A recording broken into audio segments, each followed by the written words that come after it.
Hello. Hello, Mover. How are you? I'm here. There we go. How are you? I'm good. I'm good. I like the ambiance back there. Yeah. I'm gonna get I've got a sign on the way. With the lights up, so it's gonna be even. We're gonna complete it. This is phase one. What's coming down? Of the lighting. What do you mean what's coming down? Where your I love me wall is quite full back there. Oh. Something's gotta give, dude. Yeah, it's gonna have to be the old Hornet over NOLA. Oh, the big one? The big one. Yeah, that's a good picture. picture. Be centered. Yeah, it's got to be centered. Mm. Yeah, it's just a screenshot from a GoPro. Really? I mean, what do you think? They had a professional photographer up there with me? No. I figured you were by yourself since there's only one seat in that plane. As it should be, Gonky. I agree. I agree, man. Yeah. Oh, how are you? I'm good, man. It's winter finally. It's cold. It's cold, dude. I know. It's cold. We're in cold weather ops henceforth. Yeah, I was making fun of all my family up in Ohio because they've been really getting hammered with the winter. Because like Saturday is like 70 degrees. I ran the AC in the truck, and then like, dude, rapidly we transitioned. So yeah, not good, man. What have you been up to, Mover? Anything exciting? Nope. Nothing. No plans. It's actually nice. It's a nice thing to be. Yeah. Uninteresting, unexciting. Yeah, it's funny. You know, just the other day you told me you're like, it's okay to take a day off. I haven't taken any days off. I've written 67,000 words in my new book. Like in 18 days. Really? Isn't that a whole book? Well, I mean, pretty close. If you want to write a short book, sure. I guess I do probably a long book. I guess I deal in primarily children's books, so yes, that would be a I mean, commercial fiction books like this probably 80 to 100,000 words. So you're almost there. Yeah, no, I don't know if I'm gonna be able to stop writing this. It's the words are just flowing out of me, Gonky, all inspired by my life. Oh, Makes it easier. It's when I hit the stuff I don't know, we're gonna be in trouble. That's what AI is for, to help you get through that writer's block. No, and AI pisses me off because what I found is because my primary beta reader is a little slow. I like to bounce stuff off of like Gemini, right? And sometimes I'll be like, I said, evaluate and analyze. Make sure there's no plot holes. I'm not missing something. Something's not wrong. And for the most part, it does a good job. But sometimes it'll start writing for me, and I get so mad. The machines are not like I used to be polite to the machines, but now I've gotten too familiar with them. So when they take over, I'm probably on the chopping block because I get like I'll send them a chapter or a part of a chapter or whatever I'm writing, and it'll try to continue it for me, and I'm like, do not write. Not. Yeah. Well, it's an ethical thing, man. I don't want I don't want AI writing for me. First of all, it's not that good, and second, no. All I want AI to do is tell me if it's logically flowing. And maybe, fluff me up a little bit, say, hey, look, it's the best thing we've ever read in the Borg here. I can see where it could muddy the creativity as well. That's terrible. It's terrible. Because if I like glance upon it, I get so mad because I'm like, well, I can't use that now. That's an idea that's gone. Can't do it, Gonky. Can't do it. Yeah. Well, I'm sorry. No, it's awesome, man. I love it. I've been writing a lot. Well, good, man. That's awesome. Yeah, me not so much, man. I've been Did you just say me not so much? Are we speaking in caveman here? From why use many words when few words do an okay job? How's it supposed to go? I don't know. Tell me. I'll run it through ChatGPT right now. Yeah. No. Yeah. No. That's dude. Like I've only gotten a couple thousand words in my latest creation. But as you heard today when we were talking about show stuff, I basically run a daycare here during the day. It's so loud, it's hard to concentrate. It's a lot of screaming. Although, man, I tell you, probably much to the dismay of various airlines management, there's a nasty flu going around. You like, my daughter's been sick. Oh boy, fire up the letters. Yeah, fire up the letters. Yeah, I literally this morning I woke up with a sore throat, man. I took I did a nasal flush because I thought, oh man, I'm gonna better go to drill, Gonky. I will write a strongly worded letter if you abandon me in the cold. I feel fine, man. I feel fine. So I took all the boosters. Yeah, but dude, the flu, like we went to a birthday party yesterday, and like half the families bowed out because everyone's sick, man. So it's dude, is that all it takes? You just get sick, you don't have to go to stuff like that? Well, you don't want to you don't want to spread it. I mean, little kids, they're like petri dishes, man. They just run around licking everything and touching everything. And 100%, dude. Every time I go to a daycare or with the kids, the kindergarten, dude, I always end up sick.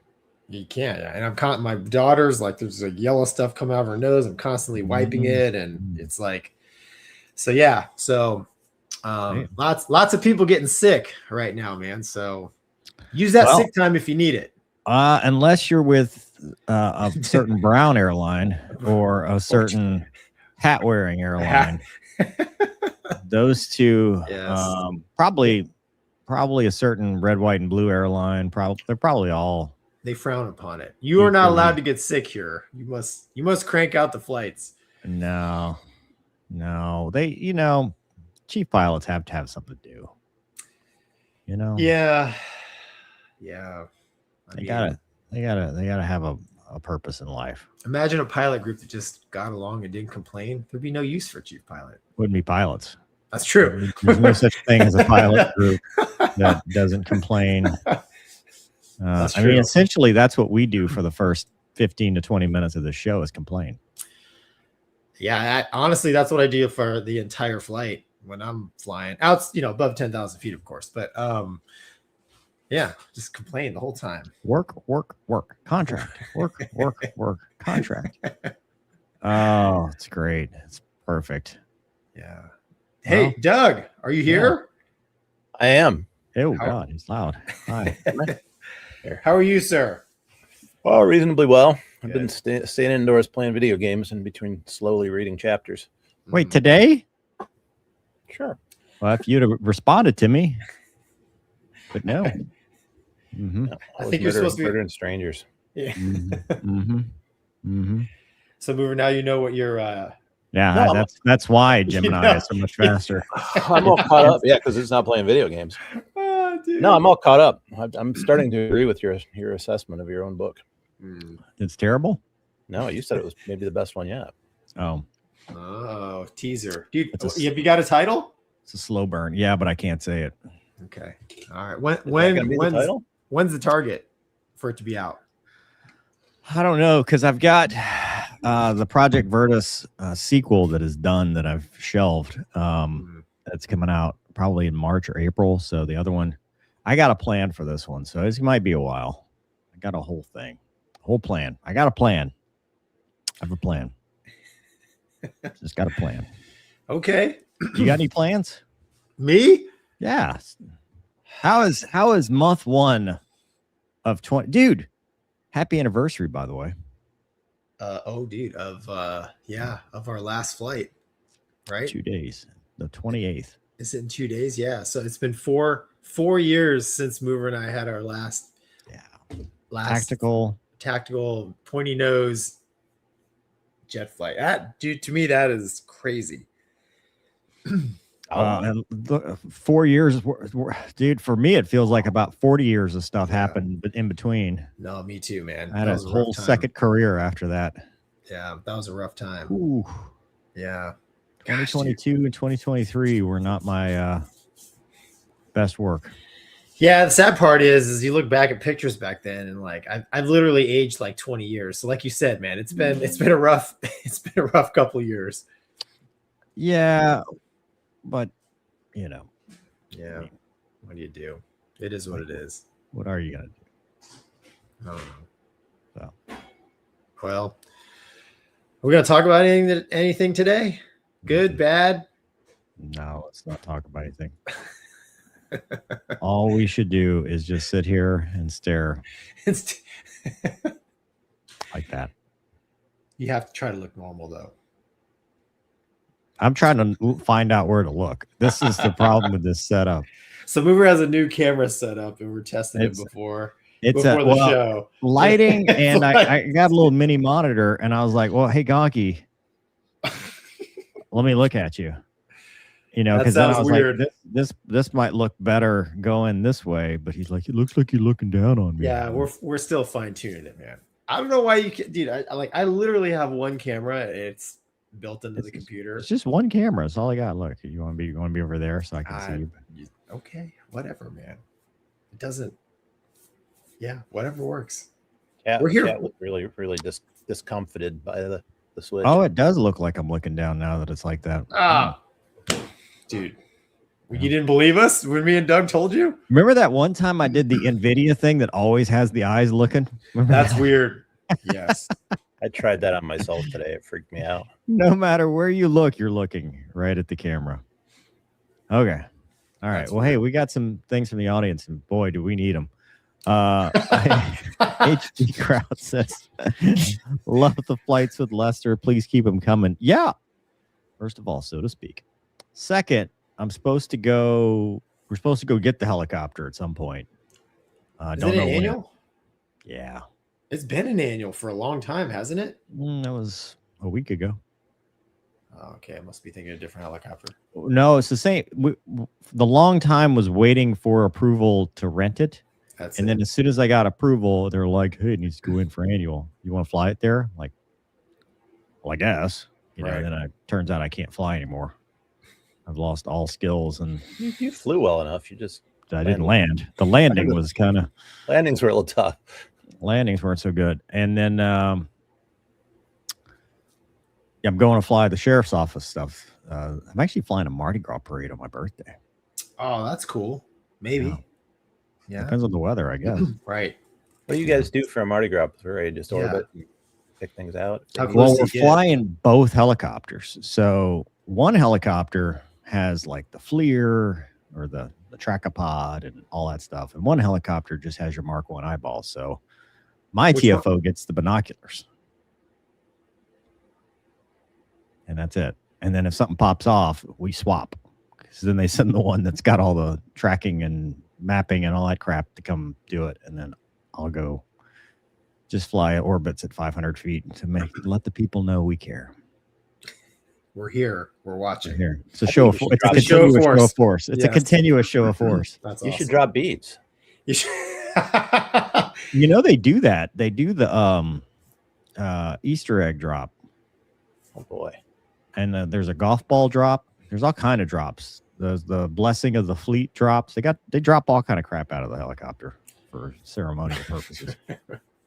Give me the beads in those binoculars. Well, you have to earn the beads.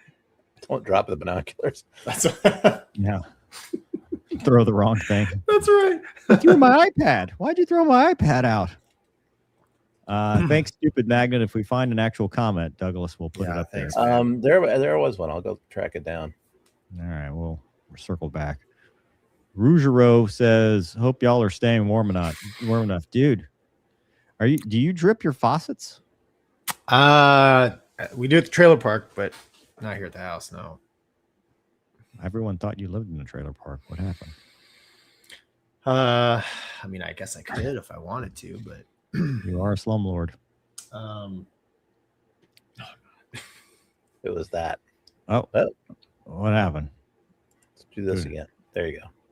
For all those words. Oh, thank you, Stupid Magnet. Yes, words. I would love for the words to actually generate their own income. That would be perfect. But if this is the way we got to do it, then that's the way we got to do it. Thank you. Get paid. Renee says Luna got an award. That's exciting. She get an award. So it is an award, but it's not an honor. Honorific. So Luna was invited. Did I talk about this last show to be the Grand Marshal? no.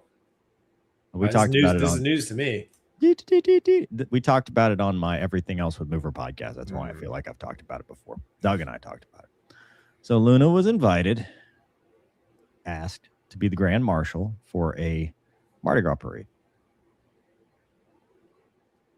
And Do I need an and? That's pretty cool. well, it is cool. I mean, are you good? Yeah, Is she we're gonna do it? Yeah, she's gonna do it. Why Okay. wouldn't she do it? Yeah, of course That's she cool. Yeah. That's awesome. Turns There you out go. there's more than one Mardi Gras dog parade. Not at the lakefront though. No, there's a crew of Pooch. That's the one we're and doing. there's a crew of is it Barkus? Yeah, Barkus. That's in Covington. Right. So there's only one. Oh, okay. Different places. That sounded like two to me, but okay. Well, oh, wait, there are two different cities. Right. I think there's one in Nola too. But I mean, there's only one that matters. Renee says from the nurse, Zicam nasal spray, gentlemen. Yeah. Yeah. Or don't hang around petri dishes. Dude, I live with two of them. You can't. I mean, it's impossible. G Walker says, greetings. Usually mover on the right. Now he's on the left. My TV is backwards, but then we fixed it. He says, let's just freestyle, no topics. We did that for the Everything Else with Mover podcast and made a whole hour out of it. That's awesome. I mean, we kind of do that here, right? People chime in with questions and it spurs conversation or memories or stories. We did talk about one topic, which was the Corvette 01X that was going to auction, and that has come out. It's sold for like $2.something million. Really? Yeah. Oh, wow. They put a tunnel to tower thing on it. Pretty cool. Aaron says Einhorn is Finkel, Finkel is Einhorn. I love it.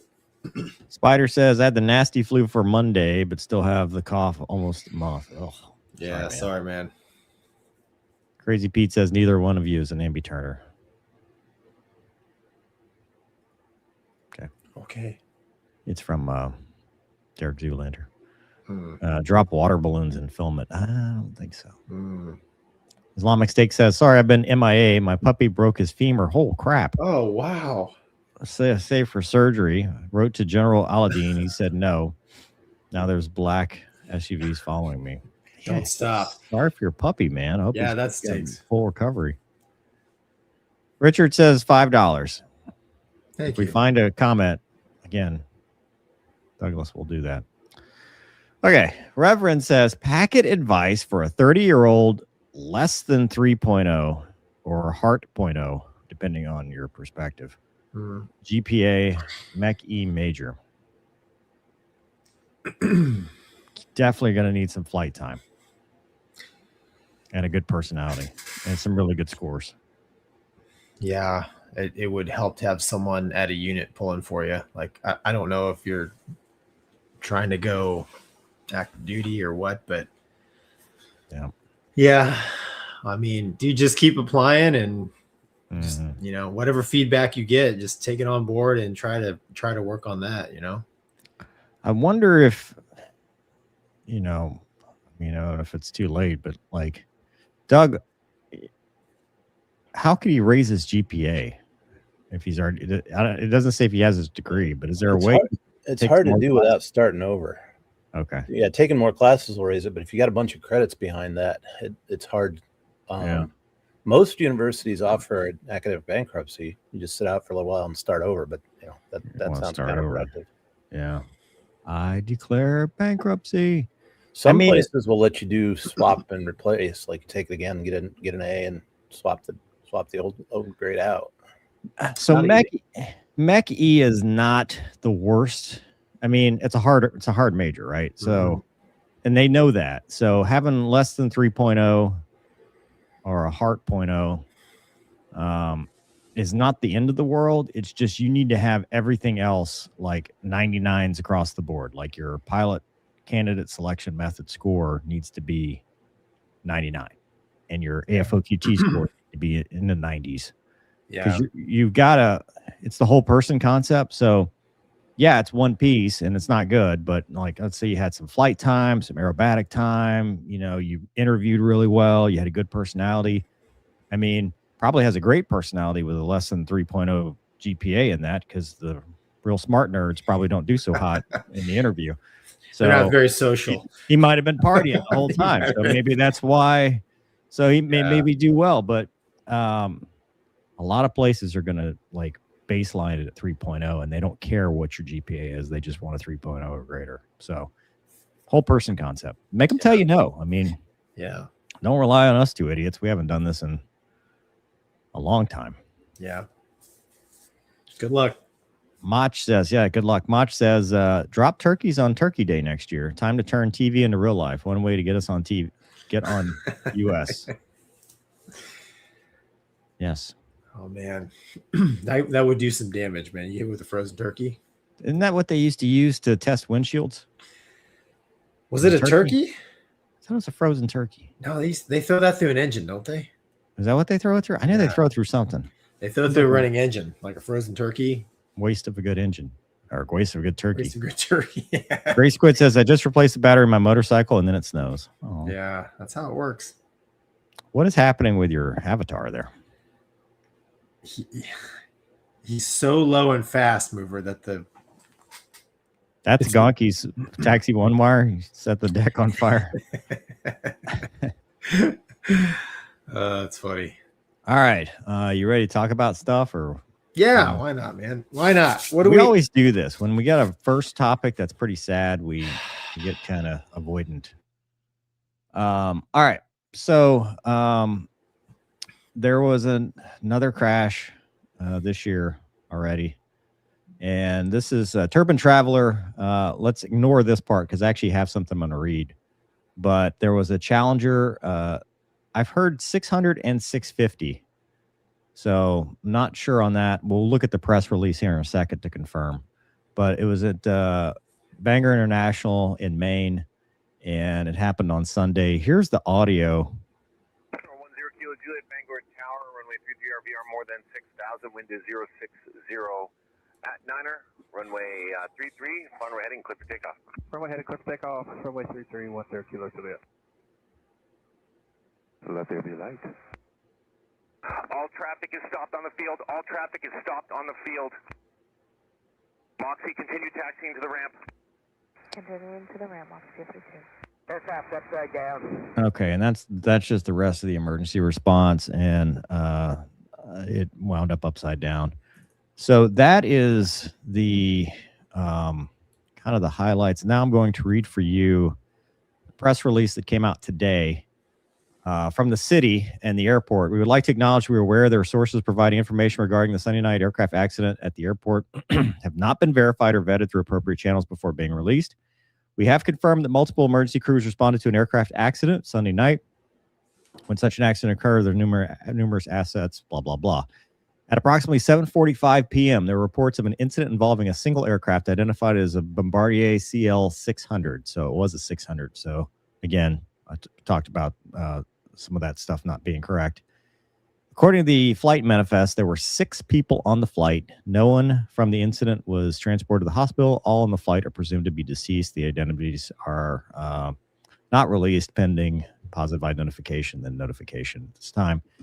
The NTSB is investigating, and the airport remains closed. So I saw something as well that they de-iced prior to takeoff, and 10 minutes, there were about 10 minutes elapsed from the time that was about 30 minutes from the time they taxied to de-ice, and then another 10 minutes from the time they completed de-ice and took off. If you look at the timeline, the last known, I think, report was about 152 knots on takeoff is what I saw recently, but it looks like something happened during takeoff that caused this. Gonky, what are your initial thoughts on this? Obviously, we're not investigators, so it's more just what it looks like.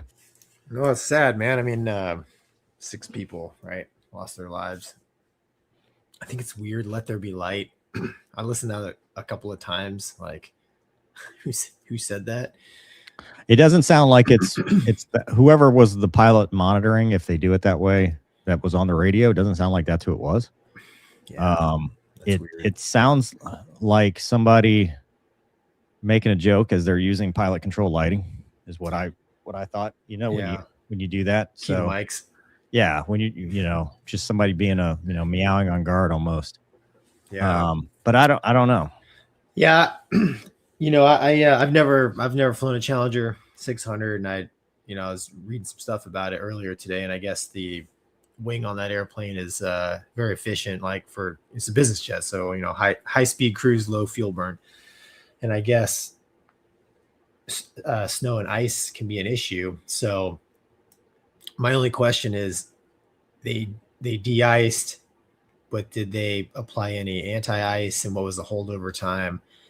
I don't have a lot of experience flying in icing conditions, although I have de-iced and had anti-ice sprayed on the airplane when needed a handful of times. So, and I know in 121 world we have charts that we follow with what type of chemical they're using, and then for anti-ice stuff, like how long does that last, right? And it all depends on temperature, snowfall, all that. So I think at the time, man, everybody says there's a snowstorm, but from the reports that I saw, that it was snowing, but it was light snow.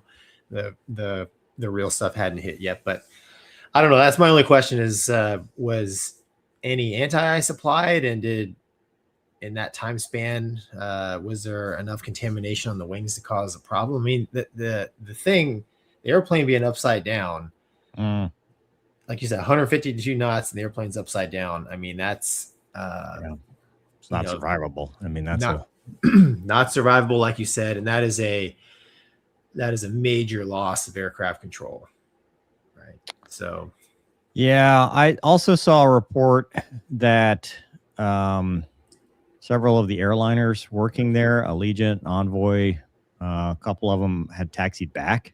Oh, okay. So I don't know if it was a de-ice thing or not. I saw a report. It was type 1 and 4.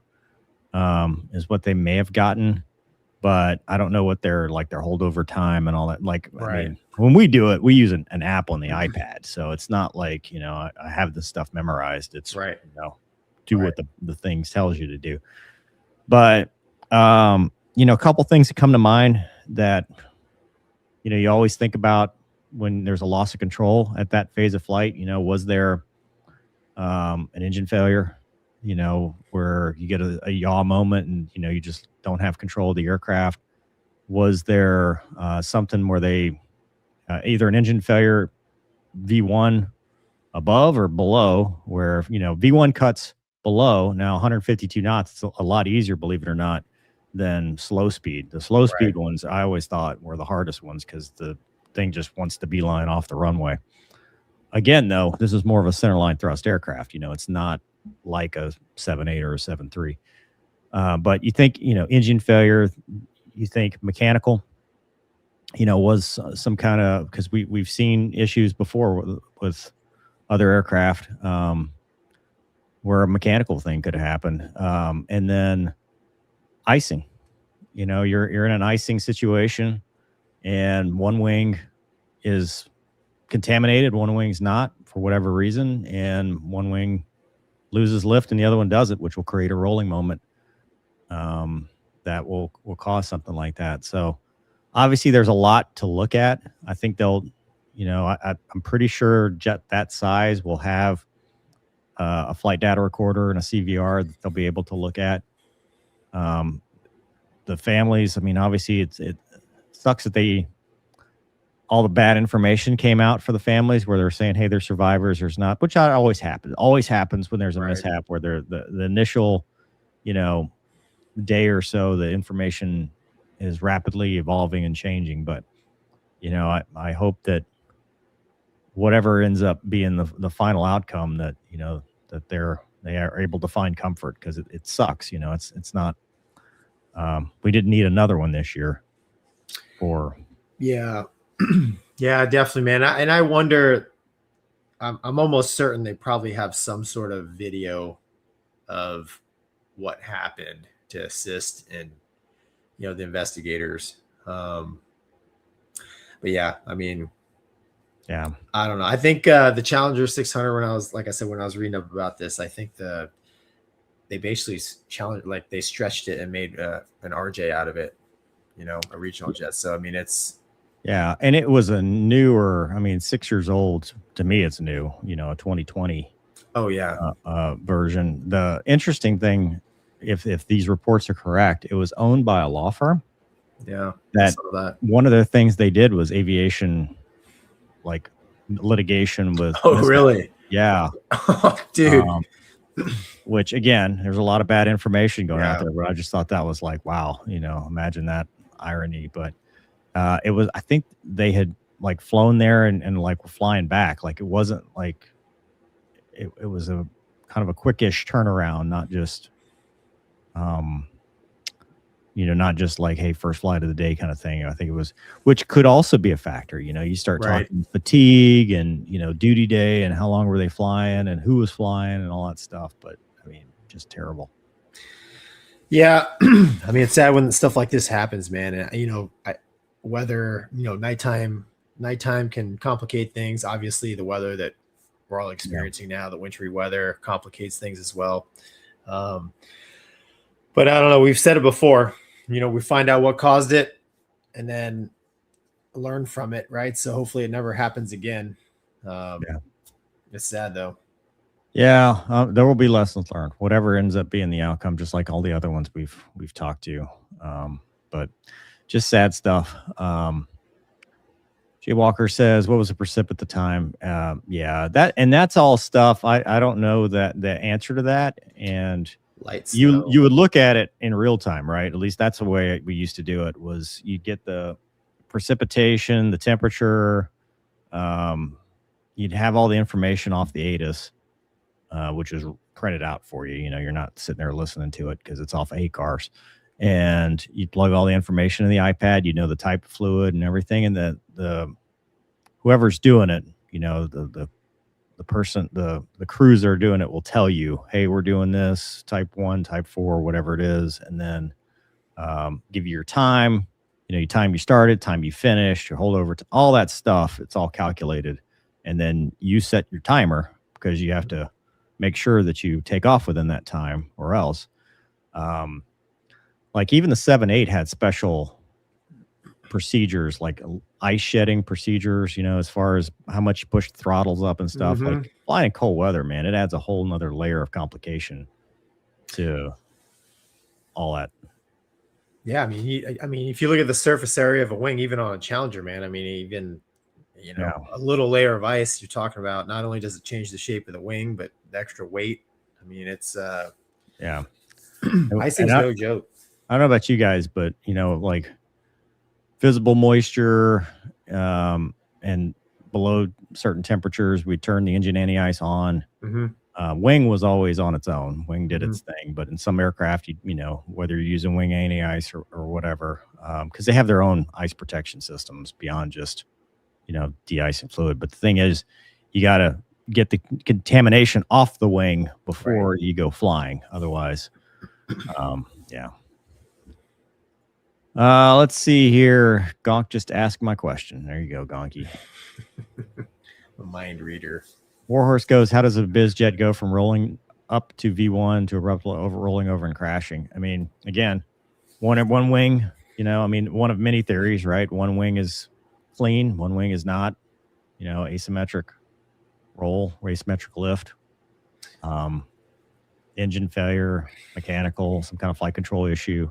Configuration, maybe. I mean, a 6-year-old jet, I'm sure if it's not in the right configuration, it's probably yelling at you. But yeah. Well, I don't know. Yeah. Or, I doubt it's got the ability, one flap blows up, one doesn't, like, an asymmetric flap or something's usually not going to happen on takeoff, but you just never know. Yeah, man. Holly Movie Star says, look up course repeat policies for school for GPA. This is going back to that other comment. I don't think he needs to do that, depending on how far he is from 3.0. Right? 2.69, but he's got good scores. Yeah. And a good personality. The other thing is his age. Age is working against him on this because he's butting up against I need a waiver at 33. If you've got somebody on the other side pulling for you, trying to get you, that goes a long way. Yeah. Expand your horizons, though. Don't be like fighters or nothing. Right. Take what you can get. Apply everywhere. Matthew says Allegiant returned to the gate because their anti-ice fluid failed. Okay. What does that mean? Like, that's what I'm curious about. Like, what? Yeah, well, maybe they timed out, right? So maybe they put it on in the. Because there were very few scenarios where you actually walked back and looked. Like there were only a couple on that checklist where you had to go, like, because it runs you through. It's a checklist, it runs you through certain scenarios. But I mean, yeah. So the weather there, it was snowing, continuous snowing, right? So if you time out on the chart, like Mover's saying, I mean, you can go back and take a look, but any accumulation, dude, you're kind of dead in the water. So maybe the Allegiant jet, while waiting for clearance or something, just timed out and had to come back either for another round of de-ice and ice, or maybe that put them over their duty day. I don't know. Yeah, it's impossible to. Yeah, so many variables. Yeah.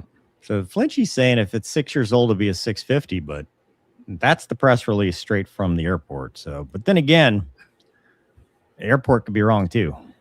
Yeah. Yeah. And I don't know. Are there major differences? I don't know. Yeah. Right. I don't know. All right, Gonky, let's move on. Less depressing. Less fatality. Well, this is still a fatality. So we talked about this. Oh yeah, dude. Previously, and this is the stuff that like movies are made out of. So we covered this slightly about the Vanderbilt paramedic, the helicopter crash that happened, and it was kind of a wild one because it was like, it didn't seem to be any kind of real reason for this to happen. And so as the story goes, the pilot was they were departing, and the pilot became kind of unresponsive, and the paramedic was on top of it, I guess, so to speak, and realizing that, you know, hey, it's something's wrong. The pilot managed to turn around, and they radioed that they were going back, and then that was it. He stopped acknowledging him. He kind of had a blank stare, and the flight paramedic had watched enough flying to go, well, I guess I'm going to try this. And he pointed it at an open field that the pilot was pointing out. So the pilot was kind of conscious enough to do it. And that they tried to get it land. And so if it talks about, if you read the report, I don't know if it's in this article. Doug, can you scroll down and see if it's in there? No. So it talks about, like, he initially pulled back on the cyclic, right? And it slowed down. And he kind of just does these subtle control movements until he got it where he in a workable situation and crashes in this field. And I believe the pilots, who was it? Who was Williams, Doug? Does it say? Williams died at the scroll down. Yeah, the flight nurse died. So the pilot actually survived. The flight nurse, Alan Williams, died. But isn't that crazy? Yeah. Yeah, I didn't realize how small the space is inside that helicopter, man. I mean, I guess he was able to land. He was able to land it, and he clipped some trees, right? And then it rolled over. Yeah. And I think that the rollover is what killed the the flight nurse. And everything they talked about, they said that helicopter had has an anti, or no, that's not the right word. It has a special fuel tank in it because a lot of times when helicopters roll over like that, the fuel tank ruptures, and all the engine hot stuff is on top. It catches on fire. And they said the bladders. Yeah. It's the Airbus helicopter, right? So this is the better article. It happened on November 8th. It was an EC-130. The pilot became unresponsive at 1:34 p.m. And they said they did a 180 back to base at 4,000 feet. So that's the other thing that was helping them, is that they were higher. They weren't 500 feet. Or this happens at 500 feet. Nobody has time to do anything. But the last transmission is, hey, we got an emergency on board with the pilot will advise. And then the paramedic told the investigators that after acknowledging the cancellation, advising Aircom they were returned to base, he noticed the pilot fell silent and was not making any physical acknowledgments when spoken to, such as nodding or a thumbs up.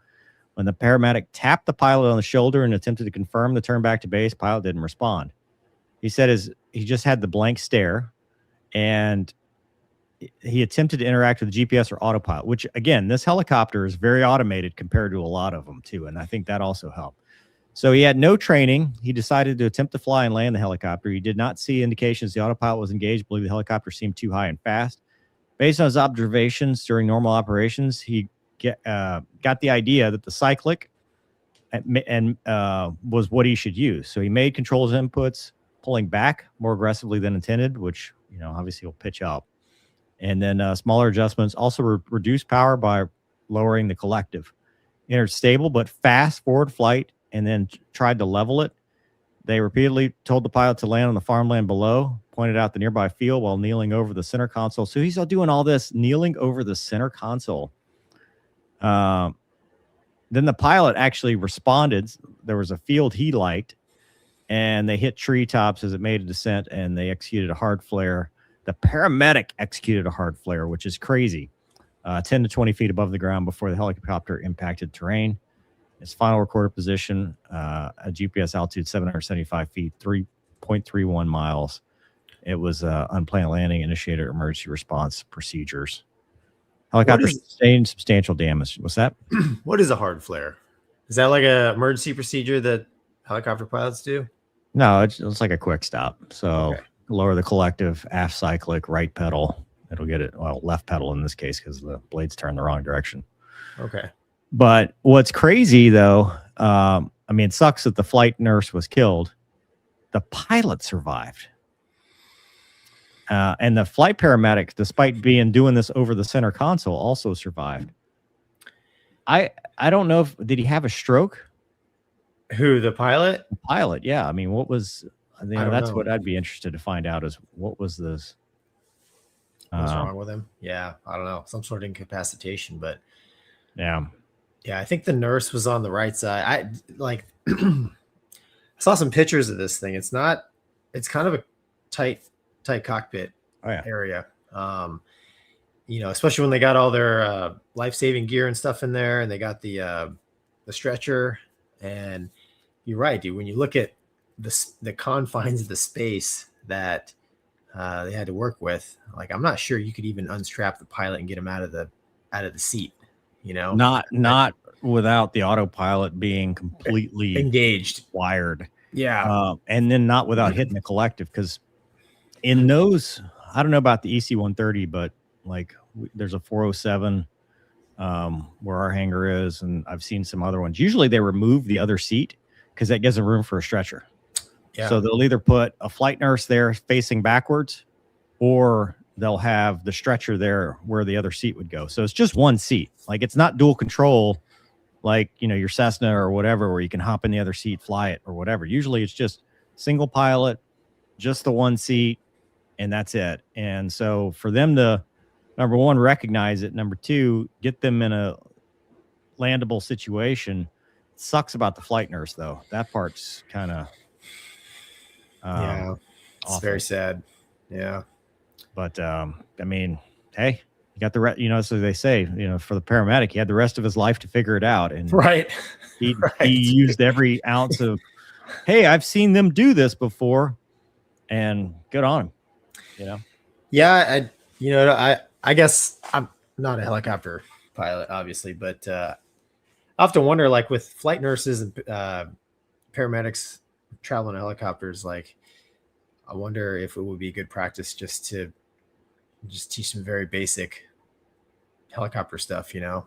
I mean, We teach our TFOs. We give our Right. TFOs, but they have a set of controls over there. So even, I mean, I guess if you're riding, I mean, obviously in this case, even if you couldn't get him out of the seat, he was still able to manipulate the controls. So would there be any value in just literally a couple hours, like, this is up, down, left, right? Other than that, you know. well, they're smart people. So I Yeah, mean, yeah, you know, yeah. you spend enough time watching, you know, I mean, they're not, you know, I mean, they're not just never paying attention, because they're not always dealing with patients. There's a lot of transit time. Yeah. Either where what happens a lot, I see them, is they'll go somewhere and get canceled and fly right back, you know. So there's a lot of, you know, stuff like that, but it's very expensive. Yep. Another unfortunate story. I mean, Yeah. but, you know, hey, thankfully, right, 2 people survived. So could have been worse. G Walker says, God bless Alan Williams for trying. Yeah. Well, that was the flight nurse, so I'm sure he was helping, but just sucks, you know. I mean, that's luck of the draw, right? You know, there's Yeah. and then Corey says, my buddy's father-in-law was the pilot of the Life Flight helicopter. Wow. He's out of the hospital and recovering from both the stroke. So it was a stroke. Oh, wow. And injuries from the crash so long road ahead. Unfortunately, that means flying career is probably, you know, wow. I mean, you have an incapacitating event. That's a oof. Wow. Yeah. But glad he's at least out of the Alive. hospital. Yeah. But Alive. double whammy. That's why the FAA takes, you know, that kind of thing so seriously. Medical. All right, moving on. Thai 777 5-door. Is that a Corolla? Is that what that says? That is a Toyota. It looks like it says Corolla. Anyway, what Toyota has the exhaust in the middle? Anyways, looks like it says Corolla, right? And does that not say Corolla? I don't think so. No, What's it say at the top right? I don't know. Anyway, he says, "Hi guys, Mover, have you flown the Dreamer 787?" Yes, I've flown the Dreamer. Mover's a dreamer too. It's a match made in heaven. I too. Wondering about the boundary layer control on the vertical stabilizer on the -9 and the -10. Well, if I have any idea what you're talking about, I could probably tell you, but these words do not form any coherent thought in my brain. I don't know if you know it.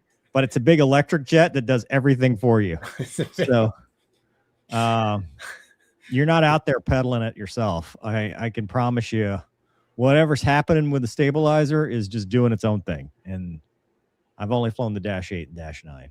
Boundary layer control. Those are some big words, man. Hey, get the guy with the GPA back over here. He probably understands this stuff. Yeah, boundary layer control. Those are, yeah. Wow. I'm sure it's great. I mean, probably has great control.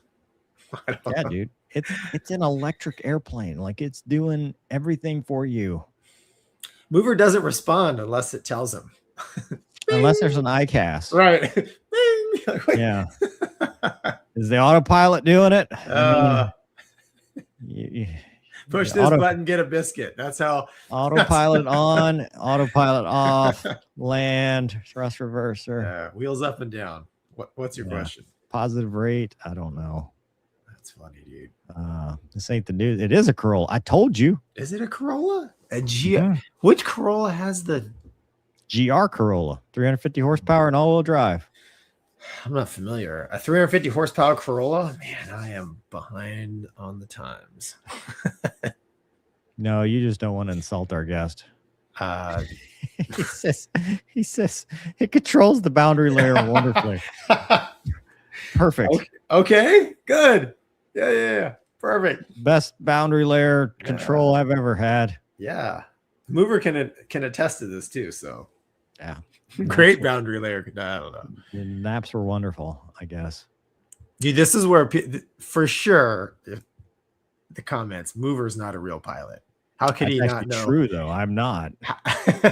Not a real pilot. Yeah, it's a 24 GR Corolla 3-cylinder 300 horsepower turbo. Wow. 3-cylinder. Oh, wow. That's a lot. I hear the kids. Do you? Yeah, I do. Either that or Doug's. Nope. Doug's. No, dude.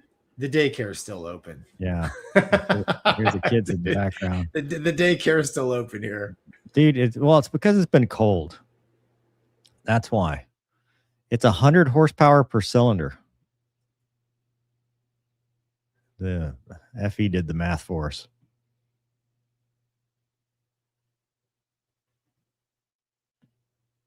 Hold on. Why did I just go deaf? Do you hear me, Gonky? I don't hear you. These are bad times. Well, I'm going to continue anyway. There we go. How about now? Okay, wasn't me going deaf? No, it was me. Why do you do these things to me? Thanks, Doug, for letting me know that it was. I'm just trying to keep up with the chat, man. I can't listen to anything when I'm reading so fast. That's funny. All right. Funny. This ain't the news or nothing. No. Thanks, Gonky. Stop. 1,600 cc's. That's a motorcycle. Dude, the Valkyrie, my street bike's 1,800 cc's. That's crazy. 300 horse. Man. Anyway, the man gave us $5. You don't have to shame him with your CCs. I'm not shaming him. I'm admiring. You're admiring his CCs. That's squeezing a lot of horses out of them leaders. MEL the mic. No, MEL the Gonky. Because that was 100% a Gonky problem. I thought you gaslighted the crap out of me because I was like, is it me? Switchology error, man. Yeah. All right. What are we going to talk about? Oh, you got this one, Gonky. What do we got? Operation Sindor. Yeah. So there was a Swiss think tank that did some thinking. So scroll down a little bit, Doug. Let me see if I can. Here we go. Keep going. The report reveals. Yeah, too fast. Sorry. We're lagging. The report reveals that India's ability to sustain standoff attacks depend largely on the availability of advanced munitions such as the BrahMos and Scalp EG cruise missiles. Is talking about the fight that Pakistan and India, the engagements they had back this summer. So they did a study. They stated the morning of 10 May 2025, the Indian Air Force had achieved air superiority over significant portions of Pakistani airspace, enabling it to conduct long-range precision strikes against enemy infrastructure with relative freedom. And then hold on right here. So what I wanted Mover to hear was, let's see, we'll get to in a second. So the Pakistani Air Force progressively lost its capacity to replicate complex air operations it had carried out successfully on the 7th of May. Following the destruction of forward air surveillance radars and the growing threat posed by India's S-400 air defense systems, Pakistani AWACS and standoff strike platforms, Pakistani strikes between 7 May and 10 May were largely neutralized by Indian defenses. Right here. Okay, so the report notes that on the 7th of May, 2 Indian strike formations comprising Rafale and Mirage 2000 fighter aircraft penetrated Pakistani airspace at very low altitude before executing pop-up maneuvers to release precision-guided bombs. The aircraft continued to guide the munitions until impact, deliberately exposing themselves to interception by Pakistani fighters and engagement by ground-based air defense systems. So the article kind of goes on talking about how India basically neutralized Pakistan's air defenses and the attack they had. But if you guys had followed, if you guys remember from earlier this summer, the what was he, Mover? The Pakistani, he put on a really good briefing of Pakistan centers of gravity and whatnot. Yeah, putting the hurt on the Indian Air Force. So you have to take this with a grain of salt, right? Wait, go back to the article, Doug. It says that they treated the Rafales as priority shot. They claimed, right, within an hour, they shot down 6 platforms, 3 Rafales, 1 Su-30, 1 MiG-29, and a large drone inside Indian airspace using fighters and SAMs. Indian Air Force did not comment on losses, saying that all of them were safe. And then the other thing that I thought was interesting is drone swarms targeted Indian Army forward posts, command headquarters, logistics nodes, and air bases. Also attempted to trigger Indian Air Force defense radars for electronic intelligence collection. And I think that's the bigger headline, but go on. No, I mean, it's all, if you read through the whole thing, it talks about, it's basically undermining the claims of what the Pakistanis were claiming as far as kills and success. I just thought the whole, I mean, other than the obvious, basically finger pointing, but Mover, in your tactical flying experience, did you guys do a lot of precision guided deliveries via pop-up attacks? No. Right. I mean, the capability exists, and I've read about it, but we never trained to it. We lofted a lot of stuff, but because that's what it is dive toss. I mean, in a roundabout way, it is. I mean, we did do it as part tasks, but it is very push it up. Yeah. So I read through this, and that part caught my eye because when I was learning air to ground, the Hornet is pretty much rammed into my brain that the low level pop attack was proven in Desert Storm 91 to no longer be something you want to do. Literally the plot of Top Gun Maverick, though. What? So, and like that thought crossed my mind when I'm reading this article. I'm like, I wonder if the think tank was watching who was in the think tank, and where do they get their Are you debunking this? Are you saying that they did not take the Mirages and do? Listen, I'm not debunking anything. I just read the article. I heard what the Pakistani, the briefing that they gave, which was quite detailed. And if you remember, a couple days later, the Indians came out with their briefing, and it was pretty not detailed. Did it say that they lased it, or they were just precision munitions? Well, dude, I mean, precision munitions is Could Let's be see. JDAMs. You can loft a JDAM. It says here, penetrated Pakistani airspace at very low altitude before executing pop-up maneuvers to release precision-guided bombs. Yeah, it could be JDAMs, SDBs. You can loft I guess those it could. things. I guess it could But, be.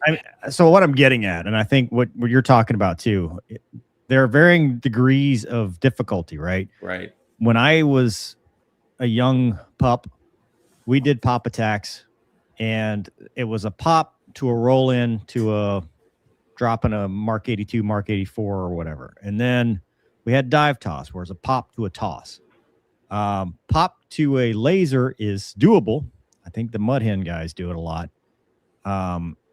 It's just more varsity because now you have to guide the bomb in a very vulnerable position, because the whole point of going in low level is so that, you know, you kind of mask yourself, you keep yourself out of it, which low level doesn't matter against some of these SAMs. So, okay, good luck. But that whole point, pop, laze, get out of there. You got to laze it the whole time. But a JDAM, I mean, it's almost fire and forget, right? You pop, pickle, out. Yeah, I guess. I mean, I guess we did I don't know, dude. We did very little of that. Yeah, you could do it, but That's because you were doing it 20 years ago. Times have changed, my friend. well, I guess. I just think it's odd. Because I mean, the Rafale single seat, Mirage, Oh, dude, that's the way it should be. single seat. Well, I know. I'm just saying, like you're saying, some of this stuff is varsity. If it's just you, But we did it in the Viper. I mean, it like you don't need that back there. You just No, don't. I'm not arguing that fact. I'm just saying some of if you're gonna do pop-up attacks with precision guided munitions, some of that can be pretty varsity. It is. No, you're right. I'm not saying it's not varsity if it's lazed.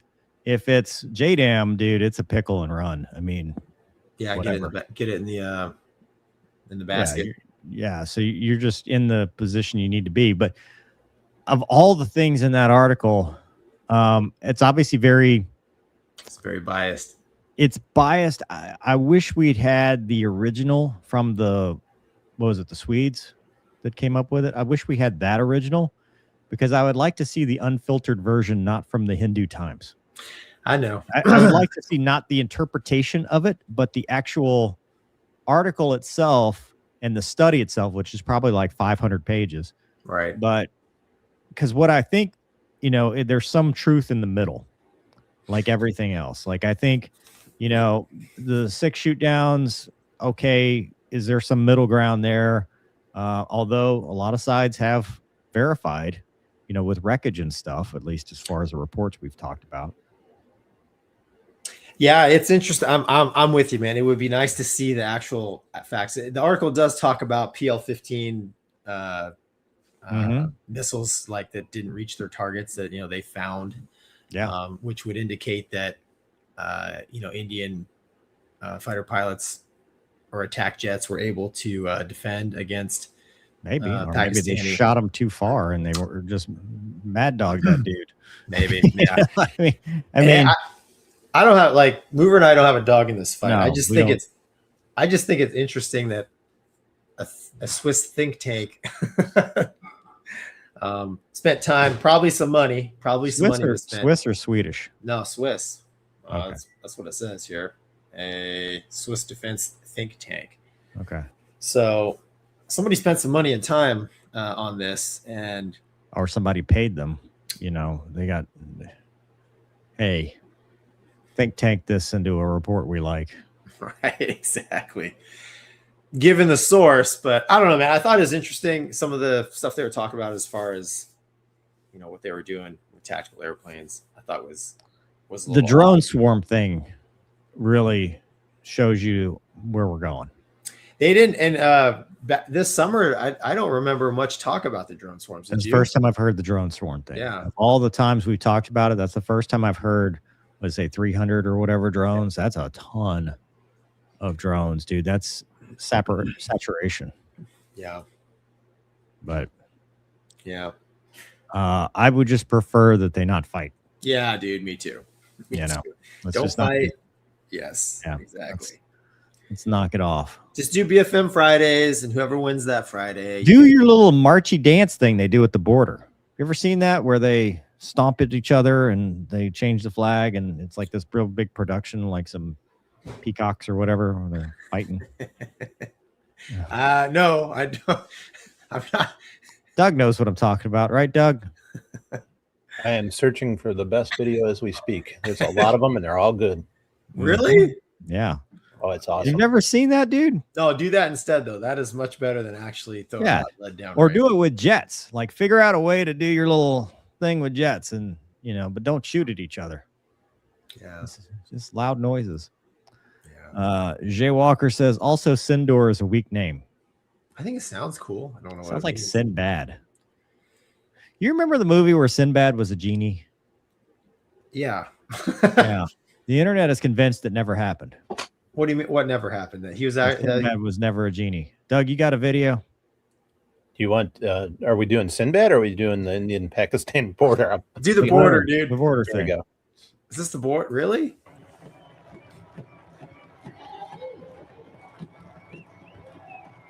Just like peacocks, dude. Look, they even got the peacock thing on their heads. Dude. It goes on for an hour. This is a short clip. They have a dance off right at the border. Look at that. See? Stop. Stop. Stop. Oh, wow. Whoop. I'm not touching you. Oh, I am touching you. I'm not touching you. Dude's got an epic mustache. It would not pass in this man's Air Force. See, they're smiling. They're happy. Yeah. This This is way better than throwing out lead. This is way better than normal war. It's way more entertaining. Yeah. Everyone wins. And then you close the gate and you go home. That's it. Pretty sure the respective cultures take it a little more Tell you what. seriously than we are. I did not anticipate learning something like this tonight. That's what we do on this show. Fun Fun and educational. Fun and education. We're gonna have to change it from This exactly. ain't the news or nothing. This ain't the news or ain't the nothing. news or nothing. Dude, that's amazing. Yeah. I feel you like I've didn't know seen that in like a Bollywood show or something, man. I mean, That's probably a very important plot piece to whatever film you were watching. dude, I like it though. Non-violent, then the handshake. It's classy, man. Yeah. All I can see is a bunch of knee and ankle VA disabilities there. So Not service related. CC Connor says I'm not. I'm sure there's a lot of neutral and bias. Yeah, they always take it out on us. I mean, it's interesting stuff, man. And I don't know. Okay, here we go. Big Rig says push the button, get a biscuit would be a great morale boost at UPT. Oh yeah. Yeah. Oh, here we go. Pneumatic Elephant says 787 hybrid laminar flow control on the VFin. Clever stuff. It might be even described in the FCOM. What is an FCOM? That's Airbus speak. Yeah. Does Are you Boeing a not pilot? does Boeing not use FCOM? Mm-mm. Okay, yeah. FCOM is, AOM, Aircraft Operations Manual. What's FCOM? I don't that know. mean? It's the FCOM. What's it do? Like every question I've ever had about Skybus, it's like, go look at the FCOM. I'm like, Okay, no. What is your longest 787 haul? Barcelona, Miami to Barcelona and back. how long was that? 7.5 hours or something, 8 hours. It's not bad. Were you asleep most of it? Mm-mm. Jay Walker says, do foreign countries have JDAMs, or is it their version of? Yeah, they have JDAMs. I mean, not our JDAMs, Right. but it's whatever their. Wait, we already did that one. Sindor was named for the 26 widows of the terror. Well, now you feel bad. Oh You wow. should feel bad for saying that. Wow. Tomb of the Unknown on steroids, says Jay Walker. Aaron says, I had a couple roosters that did that. JD says, why haven't we not seen this video dancing sooner? Mental health minute just needs dancing. Gonky. Tell you what, instead of me slapping you for the Manchester that I won, I can't, dude. I you can't. dance like that. I can't. That is, look, in lieu of a slap. I'm on a profile, bro. Hey, am I slapping you this weekend? I guess you have to. I lost a bet for all those who don't know. Same place as last time. We're going to do it right in front of the hangar. We made a bet six years ago. No, we won't talk about that now. All right. Carnal knowledge this time of a lady. It's the flight crew operation manual. There it is. See, dude. Yeah, I am a real Airbus pilot, but perfect. I am not. Perfect. Oh boy. Look at all the comments about the 787. Oh, hit it, Gonky. Piss off the other side now. No, it's the same side. What right. which ones do you guys want? We've got a handful of them. You want the video? Yeah. So basically, the 77th Republic Day in India. So it's just play the video, man. Hold on. Which video do you have? That looks cool. Yeah, this is pretty cool. What is that? What is that? I think they're dropping confetti. It's brown. Yeah. Why do you keep removing this? Yeah, dude. So the Stop tape. Look at that, dude. MiG-29, Rafale, Su-30.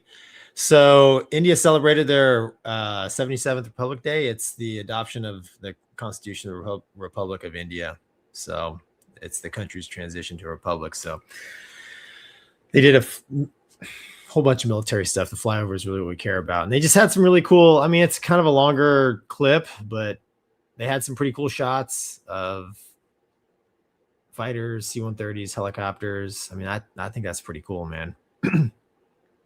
And they all did their fly past. I think at the end they had a Rafale do a pretty aggressive. Are those 3 bags or what's on the center line? Flyby. I don't know. That's a cool shot. MiG-29. They are hauling the mail, dude. The flanker, he's adjusting his fuel weight out there. They're bringing it. Yeah. Is that what he's doing? He's dumping? That's not smoke? Dude, I know. I'm joking. Hopefully it's smoke. Yeah, it's smoke, dude. Yeah. Yeah. It's cool though, man. Look at that. 3 different types. Looks just like Gono leading us across. Just like, that's right. Wait, go back. There you go. There we go. Yeah, Ooh. this is a cool shot, dude. The Apaches. Just let me know what you're trying to catch. It's really hard because it's an hour-long video. Yeah, that's that, dude. So there's you got the fighter stuff, which is this. This is really cool footage here. Like as a fighter, it does repeat. Yeah. I mean, as a fighter pilot, right, Mover, you know that like all these guys have fought one another. So here's the solo. Like he's coming in. Look at that helmet. Yeah. He's got his stickers. So that's So he comes in at like NASCAR. Super fast, burners lit. Yeah. Dude, he drew the lucky straw. Is he wearing 2 visors? No, Is that a clear on top of a Oh, there he goes. Oh, dude, that hurts. That hurts me watching that. Dude, that's a clear visor on top of a Yeah, you're right. Yeah. And Doug, there's some C-130 footage and some Apache stuff. That's your jam. There we go, C-130J, and they got the P8 with the flankers. It's just a cool aerial display of Indian air power. You know, can't catch it. You had it right there. There it is. Look at that, dude. C-130J leading the way, right? Yeah. Look at that, dude. He's got his little C-130J patch. Yeah, look at the. I mean, he zooms right in on the wingman there. It's like that's all pre-recorded stuff. Yeah, I don't know. You can stop it, Doug. I just thought it was cool. The shots of the 3 different airframes. Then, of course, the Rafale doing the high-speed pass to the vertical out there, and of course, you know all the big wigs are out watching, and every year they invite a guest. I think Obama was the guest in 2015. What's the unseen weaponry? I'm including that because someone in chat asked for it a whole bunch of times. I don't know. Apparently, Scroll it was down. some message that Is there a new weapon? So it's basically to prove that they had the meteor. Okay. Which okay, I guess haters were saying that they didn't have the meteor. On the Rafale? Yeah. Mirage 2000 and the Rafale. Okay. Yeah. Okay. I mean, Astra, the homegrown Astra. Fixed hard points. Huge addition to the arsenal. It was on the Su-30 MKI. It was also on the Jaguar. Wow. Huh. Okay. The Astra, Sanskrit for weapon, is an all-weather, beyond visual range air-to-air missile with a range varying from 0.31 miles to 210 miles. What? Yeah. Wow. Yeah. The Mark II plan to have maximum range over 200 kilometers. Well, that's less than the Freedom units. Yeah. Well, Mark III is the one that's 350 kilometers. That's probably close to 200 miles. 220 miles. Statute miles, not nautical miles. Okay. So you have to do math, but it's a solid fuel ducted ramjet. The other one's a dual thrust pulsed rocket motor, solid propellant rocket. Either comes with a radio fuse or an optical prox fuse. It's a 33-pound warhead, which is about right. Thing travels at Mach 4.5 at 66,000 feet. Oh, so it does the whole. It does the whole thing. It's like a bad mamma jamma. Good luck. I wonder how much. Well, the real question is how much in-game maneuvering it has. I'm sure that depends on. All right, because like how the close. Phoenix, yeah, that's great, but it got there and it was like, I just turned a little bit and I'm.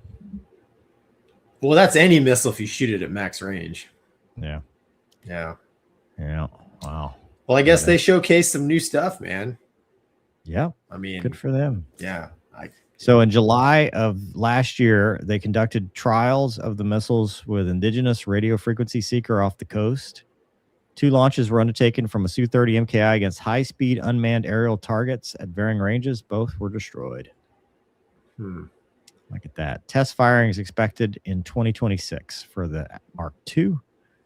And then the Mark III, it did test flights in March of 2025. So I guess they're doing various variants independently depending on what they need. That's interesting.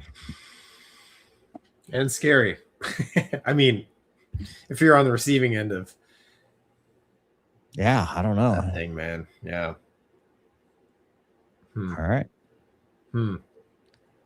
Dozer Cat says that Sinbad thing is the Mandela effect. I remember. See? Science.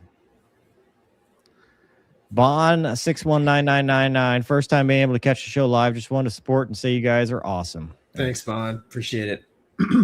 Jay Walker says looks like a laugh spill. See New Orleans goals. RR Pilot says, ever thought of working for ATAC or Draken? Yeah. Have they ever thought of us working for ATAC or Draken? No. That's funny, dude. Big Rig says they dropping curry chicken at an air show. Awesome. Right. You know what? That could have been some curry chicken. Dude. Could have been some butter chicken coming out of the helicopter. What a waste. Air Godzilla. Mover, have you flown into London Heathrow? No. Jankel Dusik says Czech Air Force was asked by Ukrainians to sell them 4 L-159s drone destroyers. Wouldn't operating just 4 jets of the type actually hinder them? Well, I'm glad you asked. Because that is literally our next topic. Go to the actual aviationist article in there, Doug. not the. Not Well, the wait, post. one. I don't know if It's I've got that. literally in that post that you're Oh, okay. looking at it. Hang on. Be right Why do there. you keep unchecking this? Is that you doing that? Oh, it's on No. 10 seconds. This thing is crazy. That one never got fixed. Yeah. So click on this. Ah, Yeah, I guess the Yeah. So the Czech Prime Minister has blocked yeah, the L-159 plan. allegedly he's pro-Russian, right? That's what I read. Yeah. He's pro-Russian, and this is recent. They were going to send the L-159s, which is the Honey Badger, but they have blocked the transfer of the light combat jets to Ukraine. Petri Pavel had proposed it on January 16th to transfer several medium combat planes during his visit to Kyiv. However,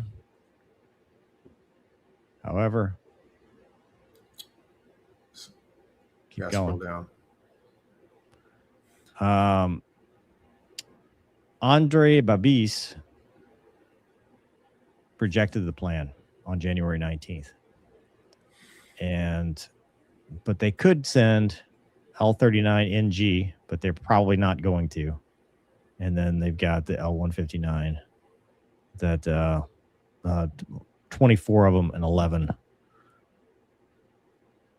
They've committed to procurement of, good Lord. So they have 24 L-159s, 11 L-39NGs, the Gripen CD, so the older one, and then they're trying to get F-35s, 24 of them. Wow. But we've flown tactically with the L-159, the Honey Badger. We have. It's a good light cast airplane, kind of light air-to-air. Like Straight not, wing, man. Yeah, Doesn't help it. Straight wing, non-afterburner, right? Nothing, but it's got a lot of cool tech, which that's what's useful. I don't know that if the plan was 4, that was going to do a whole lot other than maybe, I don't know, it's a single seat jet, so it's not like it's even a good trainer.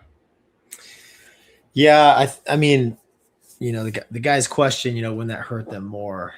I mean, 4 jets, there's quite a bit of logistics. Anytime you bring in another combat aircraft, there's a whole bunch of logistics that's tied to that, right? Parts, maintenance, training, and just to support 4 airplanes, that could be quite a heavy load on a country that's in the middle of a war, fielding several different airframes as it is. So, I mean, I would agree that it might be a bit of a hindrance, unless, you know, part of the deal was they were going to get all kinds of support, right, from the factory. So they do have, the Czech Republic has 5 of the T1s, which are actually 2-seaters. So I guess theoretically you could use, if they gave them 4 of those, they could use them as 4 trainers. But it's a, you know, 17,000 pound max takeoff weight. It's a Honeywell F-124 GA100 turbofan with 6,300 pounds of thrust. I think against drones, there's probably better. Oh yeah, there's probably better airframes out there. It can carry an AIM-9 and an AIM-120. They can carry an AIM-120. Yep, fitted for but not with, whatever that means. Okay. Yeah, I think there's better platforms out there, man, for called for in the design but not installed. So it could, but it doesn't. So, but AIM-9s, you could throw some old AIM-9s on there and use it to shoot down drones. Yeah, I don't know, man. Yeah, you can't. I don't think it's a huge loss for Ukraine. I think it's more of the politics. Yeah. Oh, somebody's pro-Russian, so let's let's talk about it, right? So, yeah. I don't know. So much. I mean, what has it been? 4 years we've been talking about this, and every time we always end with, "We hope it ends soon." That's true. Yeah, man. It never does. Yeah, I tend to agree with you, Mover. That jet has a lot of cool toys in it, but performance-wise, it's nothing to write home about. Well, speaking of Russians, imagine you're flying your Skybus and you have a hydraulic problem that forces you to divert. Then it turns into a fuel problem. And you're like, okay, I'm going to land this thing in a field. You do. Everybody lives. And then you get sued for $1.5 million. We covered this, didn't we? We covered the landing in the field because we covered the saga after, because at one point they were going to fly it out. Right. But they And didn't. then they chopped it up. Right. But this thing, he basically had a split-second decision. He had some kind of like multiple compound EP. Right. And then he landed in the field. And they said, at least according to this article, it was deemed necessary to avoid a potential disaster. Reflects the training, but it's 118 million rubles, which is only 1.5 million, so not too bad. And it's the first one that I've seen where he got sued. Someone got sued, the pilot, for not the company. Emergency. Yeah, who's suing him? Scroll up, Doug. I thought the company was the one suing him. Oh, the field. Sorry, the field. Yeah. This is the landowner, right? Yeah. Yeah. So,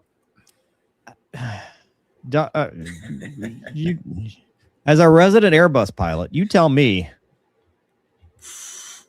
Well, hey, for landing it in the field, for one. Safely, correct. Because when we covered it, there's a picture literally of the Airbus intact in the field. I mean, I was low probability that thing was going to be able to fly out of there. But yeah, I mean, I'm sure I can't remember what kind of crops the guy was growing, but probably destroyed some of the property landing an airplane like that in a field. But to sue the pilot to me is strange. Typically, there might be some legalities against, I can't remember the airline. The deep pockets theory, right? You always go after the company, like whoever owned the airplane. Mm-hmm. Right. So whatever. Aeroflot. It wasn't Aeroflot, but so yeah. And then I would imagine that whoever owned the airplane also had some sort of insurance policy, or the airline had some sort of insurance policy. You think they would? That might cover stuff like this. I'm correct me if I'm wrong, Mover, but like when a F-16 or Hornet or a fighter jet crashes into public property, I mean, a lot of times the government will compensate. Yes, they're self-insured with your tax dollars. That's all. Yeah, right. Yes, but what I'm saying is the damage is repaired. This company's got to have some kind of liability policy. Like I don't understand. I mean, you can't go after the guy also because he exercised captain's authority under the, well, and again, this is Russian, so I don't know, know their rules, but ICAO, right? He declared emergency and he did what he had to do, and it did not result. It would be tough to prove gross negligence or comparative negligence to say that, he's liable for this outside of what the company's policy should have covered. Doug, put that picture up, man. We got a picture of the okay, yeah, I've got an article about the lawsuit too that might shed some light. Look at that, man. I mean, what even crops are in there? I don't think. Yeah, he plowed it for him. I know, literally something right down. Literally, it looks like he's like, I'm going to make an airstrip here. Started it for him.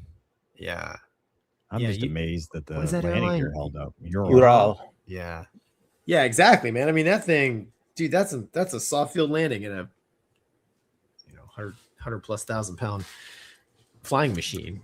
The captain did look at that. Dude, they ain't flying again. Yeah, so it was the failure of the hydraulic system, which was flying from Sochi. Did not prevent the landing, but he decided to continue flight, miscalculated the fuel consumption, which is why it was not enough fuel to reach the destination, the emergency landing in the field. As a result, none of the passengers or crew were injured. I still don't like. Okay, but that doesn't make him personally liable. That's the part I mean, he even was reacting. He was reacting to a situation, right? I mean, he created. He made perhaps not the best decision, right? Because that's what they're talking about. He decided to go here instead of here. He ended up in the field when he ran out of gas. But I still don't see how that's still the company that's on the hook, because he's the representative of the company. Yeah. I don't know how it works in Russia, but that I don't see that happening. To the gulag. You're going to a very cold place, my friend. It's too late. We're already there. We are. Yeah. I don't see something like this happen in the States. Straight to the front lines is going right now. That's right, dude. Yes. Yeah. I don't know. I mean, frivolous lawsuits exist around the world. What's 1.5 million though? Pain and suffering? I mean, imagine if you're an airline pilot in Russia right now. I mean, it's like, I guess we have to think about these things before we make life and death decisions, right? Fairness, he did take a hydraulic system problem to run himself out of gas. So there is that. Right. But plane, any landing you can walk away from. Yeah. I don't know, man. All right. Well, that's enough on that. Doug, I moved the order. Oh, you got it. Look at you on top of things. Yeah, but I leaked some sound, so I feel bad. You leaked some sound? Did you guys hear it? No. Oh, good. Never mind. Nothing happened. Hold on. Let me get to the chat real quick. Jay Walker says, got to take off, gents. Great show. See you next week. Thanks, man. Hey, we'll see you. Thanks, man. Man or woman. Yes. Could be either. Could be. We don't know. Yeah, check out this flyover. Doug. Hit it. This was it might be the first flyover of the EX. Is it? It's Oregon.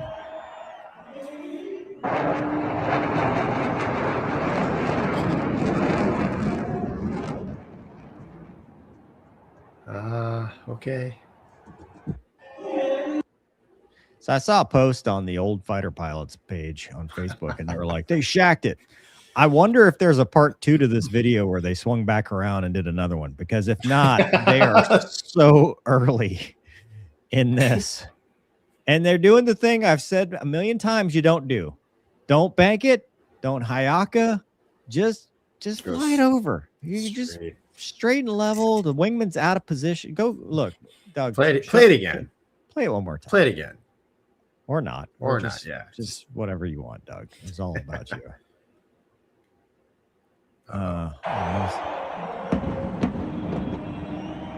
Yeah, as soon as he starts that turn, 2 is like, well, there goes that formation. Now they're not even in a form. This is trail.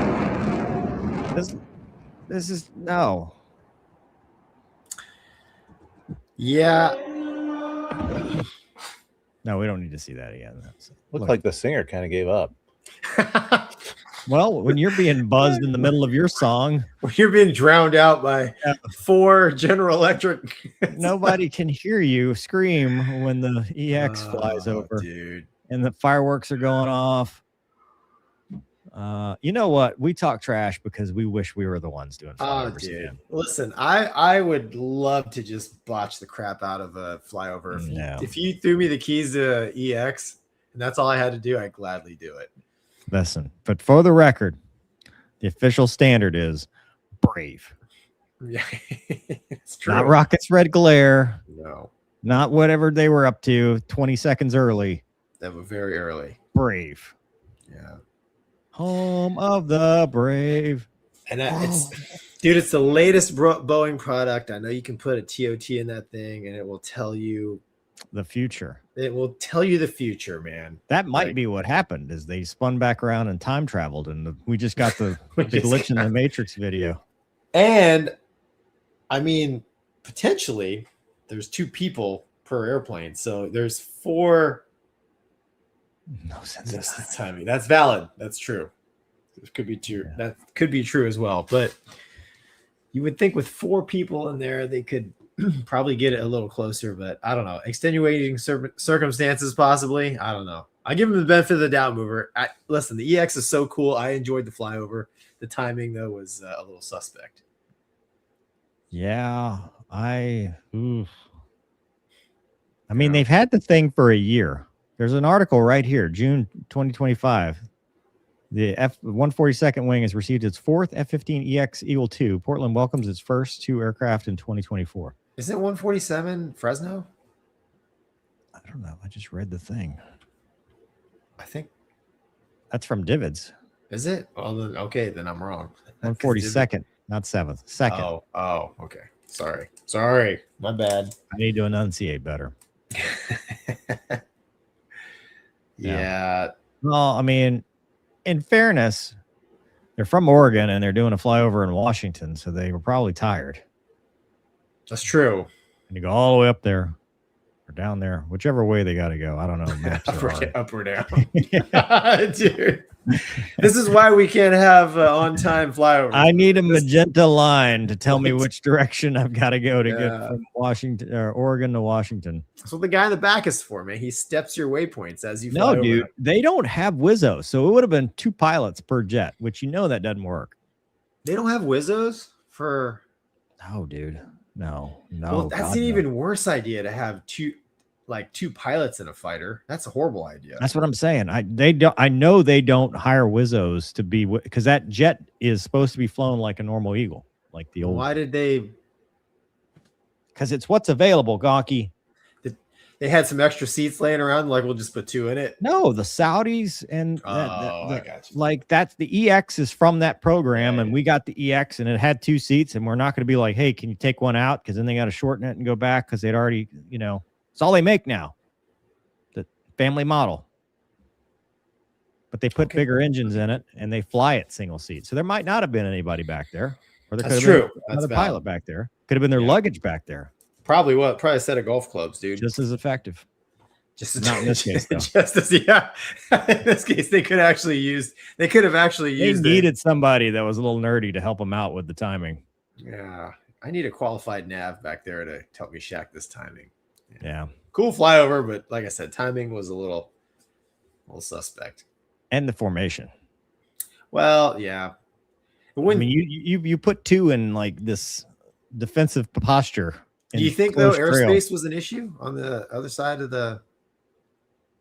Who's gonna come get you? You're a fighter. They're all they'll do is send up the other Oregon Air National Guard. Like, see you in the airspace, bro. I've already intercepted him. He's my flight lead. Yeah. It's just the guys down the street. No, it's not that. No, this is Oregon Air National Guard, Portland. Like, there's the alert guys. Anyway, whatever. Yeah. Do better. Us, not them. You guys are great. We love you, EX guys. I'm jealous. Whoever fly one, I'll weep. If I got to fly an EX, I would weep. Yeah. I'd just be happy man. Hey, Aaron says, if it's a Russian farm, the collective owns the farm. Kind of like,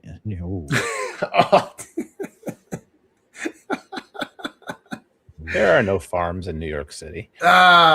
New York City. Semantics. Flyover brothers hate on passenger jets. Flyover brothers. Bombers. Although the EX, would you classify the EX as I think it's a fighter, dude. Yeah, 100%. Yeah, 100%. No, it's a fighter. It's a fighter for sure. I'd love to fly it. Oh yeah. Heat Seeking says, did you ever see the flyover of the single F-16?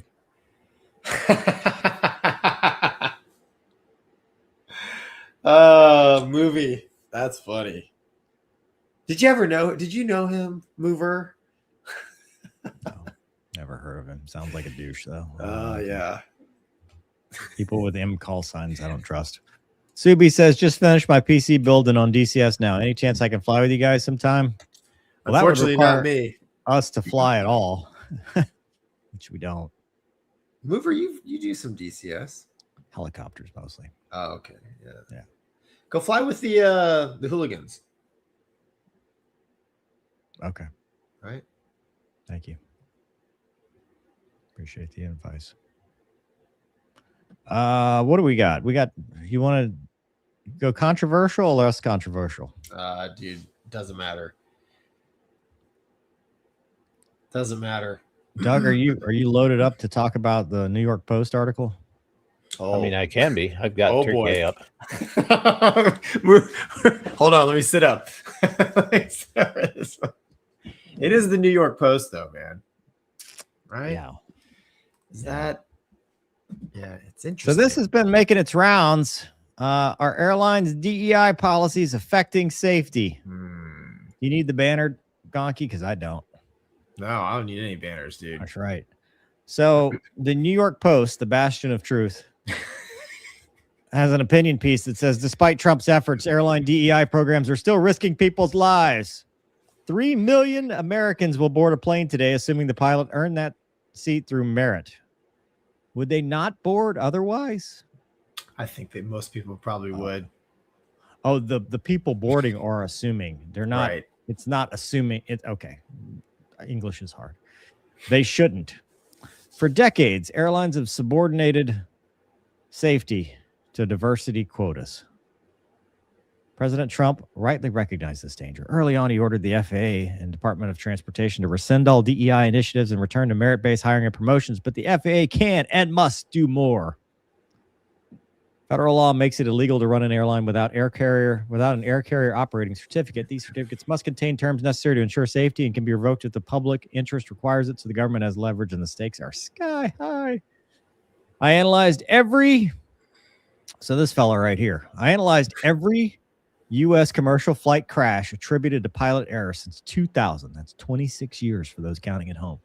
Women and minorities represented less than 10% of pilots, yet were factors in 4 out of 6 crashes, 66%. The sample size is small, but precisely because crashes are so rare, the few times they occur, it's important to scrutinize who is at the controls. Under DEI's guiding principle of relying on statistical disparities is certainly enough to raise questions. It's not that women and minorities are inherently unable to fly planes, but in practice, pressure for affirmative action too often leads airlines to lower their standards to meet quotas. Today, major carriers persist in aggressive diversity hiring. Delta, whatever a CLO is, declared in January of 2025 that the airline is steadfast in its DEI commitments, calling them critical to our business. United's Training Academy maintains its goal of ensuring 50% of graduates are women or minorities. Southwest pledges to recruit, hire, and retain a diverse and inclusive workforce. American agreed not to impose illegal quotas. I won't do it. I promise. I will never die. Scout's honor. Right here, dude. The need for action is urgent. The FAA should condition operating certificates on merit-only hiring and verify compliance. Carriers that resist will find litigation works against them. Discovery will expose how extensively DEI has lowered standards. Exhibit A, 2019 Atlas. NTSB determined the cause to be the inappropriate response by the first officer, Conrad Aska, a black pilot at the controls. Czech airman, an experienced pilot overseas quality and safety, describes his piloting performance as among the worst he'd ever seen.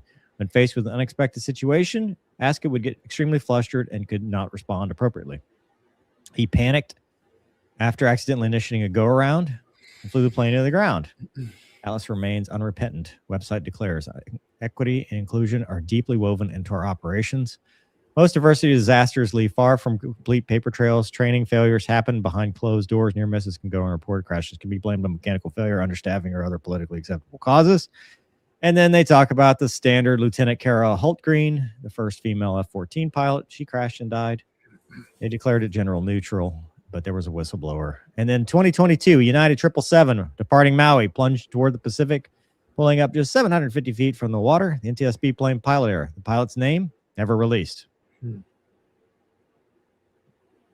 February 2025, a Delta Connection plane flipped upside down a Toronto runway with a female first officer at the controls. They claimed her experience exceeded requirements. Truth, she had 1422 hours below the 1500 standard, but permissible. Colgan Air, male captain stalled the aircraft, but the female first officer who'd never flown in icy conditions made it worse. She inappropriately retracted flaps. In 2025, a female helicopter pilot ignored repeated air traffic control instructions and collided with American Airlines jet, killing 67. Crashes remain rare because technology. Do I have to keep reading this? It's just stats, man. Of all the Airlines have a moral duty to put passenger safety first as they lack the courage of the administration. Daniel Huff is a former White House lawyer. oh Well, boy. put the banner up because here we go. We don't have any room in the budget for fighting any kind of legal. Oh, yeah.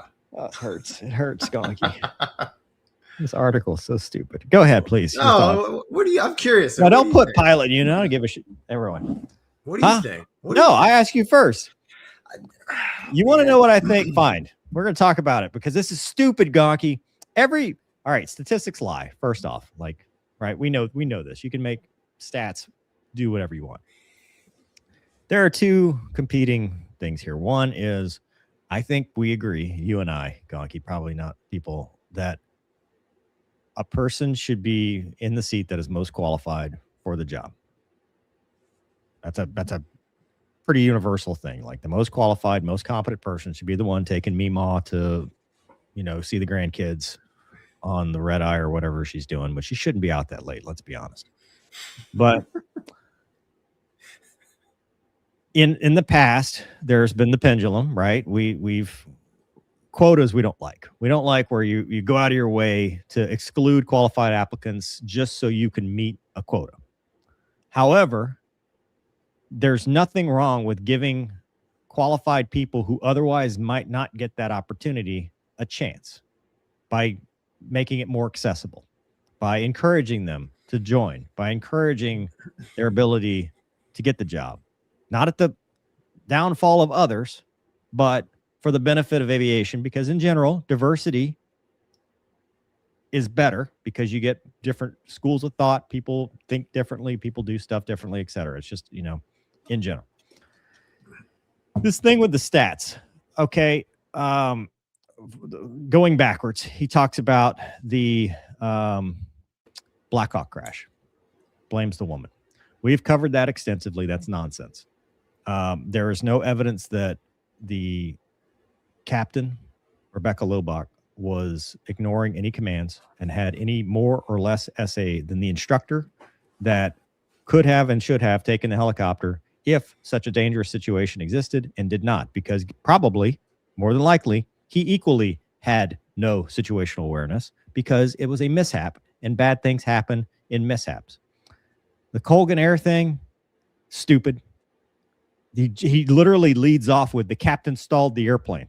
You can full stop here. No captain should stall a commercial air transport category aircraft. Like, we just don't do that. Sorry. Yes, it led to a whole bunch of stuff that is also nonsense and a lot of regs that, whatever, because we have to do something. Also nonsense. The Atlas Air was a pilot with a bad training records. Absolutely. The color of his skin is irrelevant. It is about training departments pushing people through and training departments not upholding standards. The standards exist for a reason. And a lot of places, look at United. They had a time when they had all these mishaps because that 777 thing, for example, they had a rash of mishaps and the feds came in and they said, guess what? You're not self-certifying anymore. You're going to have a fed watching your simulator and making sure that you do it right. It's a training department issue. It is not DEI. It is not based on quotas or anything like that. It is about holding people to standards. And my time in the airlines, I saw people held to standards because that's the way it is. Now, let's be honest. Is this the hardest job in the world? No, because you get so much training by the time you get to it. It's by design.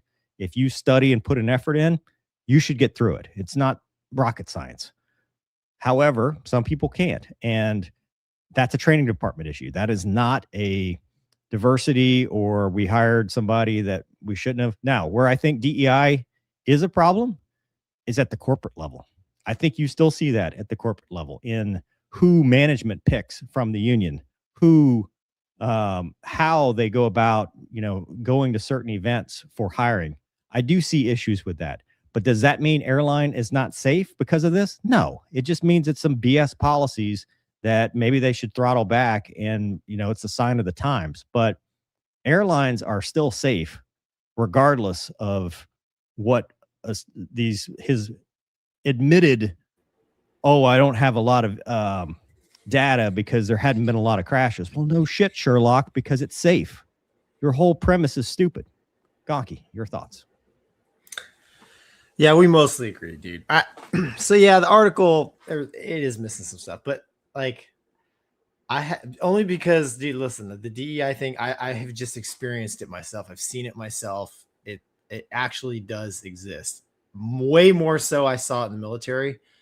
I agree with you in the civilian world, and maybe it's because like at at the companies we work at, like generally speaking, the weak are weeded out earlier in their careers, and I haven't really seen much of it. Where I'm at now, like you said, they hold the standard. If you don't meet the standard, you get retrained, which is good, because that's what you want when you're hauling people around, because they're entrusting you with safe operation airplane. But the one thing that I have a hard time with that article, and I've read it in other articles as well, is like United, wants 50% of their new pilots to be, diverse, whatever the hell that means. I'm a minority, right? I think automatically that's discrimination in and of itself. How can you make an arbitrary statement like that? I mean, what ends all this is you just get the applicants, you have the requirements for the job, you hire the best applicants, they pass the training. You don't even look at their gender, their skin color, whatever, man. It's you, like you said at the beginning, you want the best people in the seat, given your applicants for the job, right? I mean, it's very simple, man. Just set a standard and hold it. In the military, I saw a lot of stuff that was very disheartening. I saw guys who should have got jet slots not get jet slots. I saw airplanes that were crashed, and if it was me, I wouldn't be here right now, with the experience that I have. Like DEI is a real thing, and it is just from my own personal experience. I don't think it has been particularly,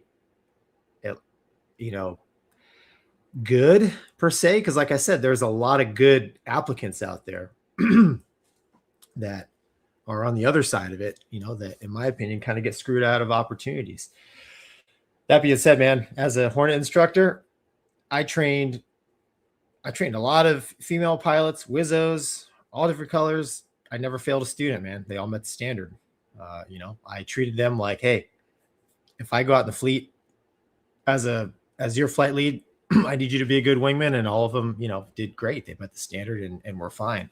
When I was a civilian flight instructor, the most talented, the most naturally gifted student I ever had was a girl. She went on to fly C-17s, and I think her dad flew for Delta, but she was, when it came to landing, the little Cessna 152, I literally I was like, that's the runway land. And like, she landed better than me, like she just a natural pilot. So I also don't believe that, you have to be a man to be a great pilot. I don't think that's true either. So like you said, though, man, I think you hit the nail on the head. The pendulum swings one way, then it goes the other way. We just need to be careful, right? Because at the end of the day, whether you're dealing with the military, you want the most lethal military possible. So you want the best people operating whatever machines that they're operating or doing whatever job they're doing. And on the civilian side, you want the best people flying your airplanes. If we're talking about air travel, that's what the customer wants. That's what us as a society would demand. I don't want my wife and kids flying in an airplane that's just, full of DEI hires, whatever that means. I want them in an airplane that is full of qualified crew members. And I truly believe that's what we have today at, at least with the, flying the big airplanes. So I think an article like this is probably out there to stir the pot a little bit. But I agree with you as far as a lot of those instances that he's citing. It's a little lopsided just to prove his point, but that's my take on it, man. What do I know? It's not even lopsided. He doesn't prove a point at all. It's like, that's the thing. It's like he comes up with this big airlines aren't safe, and then the examples he uses, like it's a logical fallacy. Like you're associating things that aren't necessarily He's drawing conclusions. Right. Without the data. Like like you can't take the last 4 mishaps in the last 20 years. Well, what about the 200 mishaps 20 years before that? You know, how many white males? All of them, because they didn't have, right? Right. That's what I'm saying. Like the data lies. Look, dude, I don't think that DEI hiring practices are necessarily good, right? I think that the idea that we should hire based on the color of your skin or, you know, your gender or your sexual orientation is just as bad as discriminating against it. Yep. I think everyone should get a fair shake. Where I think it is useful is, hey, let's do initiatives to encourage people that may not have the opportunity or may not think they have the opportunity to get into flying. I think that can be useful, not at the downfall of somebody else, but as a, hey, you guys can do it too. Send me your best. Send me your champions. We want the best of all walks of life from everywhere. Yep. I think that's valid. But once you're in the seat, the system is designed to police itself. And if it doesn't, that's when, you know, the FAA rolls in. That's when whatever, you know, I mean, we as pilots police ourselves.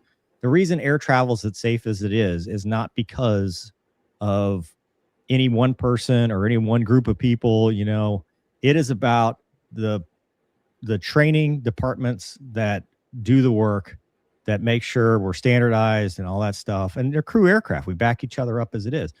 But when you get to the when you get to stuff like this and you're taking a dump all over dead people, you know, that's what this is. This is people that cannot defend themselves, people that cannot, you know, the truth doesn't matter. It's all about the headline and all that stuff. And I think that's a foul, you know, like that where it actually a problem is at the corporate level. And that I will 100% agree with you, is that it has infected the corporate nonsense. Like, I believe every airline could probably cut 40% of people that are just absolutely worthless because they have been hired based off some nonsense. They come up with these, you know, oh, you need to do this training and this and stuff like that. And we got to do it every year because you didn't remember it from last year. And, you know, that's the stuff that you can cut. But to say that airlines aren't safe, no, that's I don't agree that. I mean, I agree with you, dude. Airlines they're safe, man. I don't agree with the article as you know, in jeopardy. That's nonsense, dude. Yeah. No. Everybody, man, that in the 121 world, like the mission is literally be in the middle of the envelope, and everybody strives for that. And it is actually a very, very safe. I mean, it's the safest environment. It's safer than me flying the airplane into any airport is safer than my drive to and from the airport to get to work. By design. Yeah. Thank God. Because of the blood that has been spilled over 100 years of aviation, because of the training departments, because of the lessons we've learned.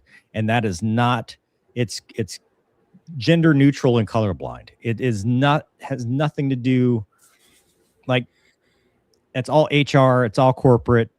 When it comes to the airplane, you know, the metal matters, you know, that's where the training and all that comes into play, not who you're with up front. So that's kind of, but I wanted to address this because I know this is going to be a comment. This comment right here from obviously a Chinese bot, more than likely, because they follow us from other things. And maybe that's my own discrimination, but number one, I'm not defending anything. I tell you the truth. This is Mover's opinion. It doesn't, I believe everybody should have an equal shot. And I think that if you prove yourself, then you absolutely have earned it. And when bad things happen, it's not because of this random thing that's out of your control. It's because in aviation mishaps, it's always a chain of events that occur, just like the DCA crash, just like the Atlas thing. It's a chain of events. They harp on CRM so much in aviation because literally, like movers say, there's so many people involved in the entire safe operation of an airplane. Like very rarely is it like, you know, the one maverick, you know, the cowboy. I mean, Wow. The next piece to this is about getting blackballed. If I criticize DEI, bring it. Nobody's blackballing me, dude. Like, I'm bulletproof, my friend. Oh yeah, There this ain't is no valid. way you can touch me. This is valid. So bring it.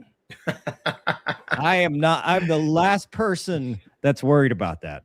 Yeah, and I could give a shit less too. So Yeah. But I appreciate your concern. Thanks for thinking of us. From the great country of China. G. Walker says, didn't they say the same thing about the 332nd fight group? Also, and I mean this, kudos to you all for not running away or avoiding the article. It makes us all look bad and divide us. I'll code. Now this dude's gone for a real great show.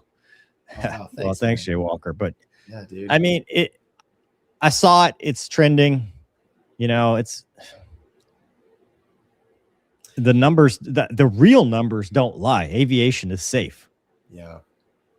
That's it. It's safe. It's safe. Yeah, the fact that, I mean, the title of that article is a bit baity. Yeah. Which is bad. Tic Tac's got my back says diversity. All your pilots are human for now. It's true. Eventually, it'll be the dog that bites the pilot when he touches something. Or if he does something good, we get a biscuit, right? She says United wanted 50% of their trainees to be DEI, not 50% of their hires. There doesn't matter. DEI hires because that is illegal and is discrimination. That's right. So 50% of trainees or new, it doesn't matter. Don't put half of your, you know, it doesn't matter. Lawson says, sounds like the author's fallen into figures never lie, but liars always figure. Mindset trap. Thanks for the show, guys. Thank you. Thank you, man. Finally, something not related to this. Midnight says, Big Dog asked, hey guys, currently in high school and was wondering how I can start preparing for my future military aviation. Get in shape, study, start working on getting a good GPA when you go to college. Look into ROTC maybe if that's something you might be interested in, but don't get a felony. Don't get a felony. Stay on the right side of the law in general.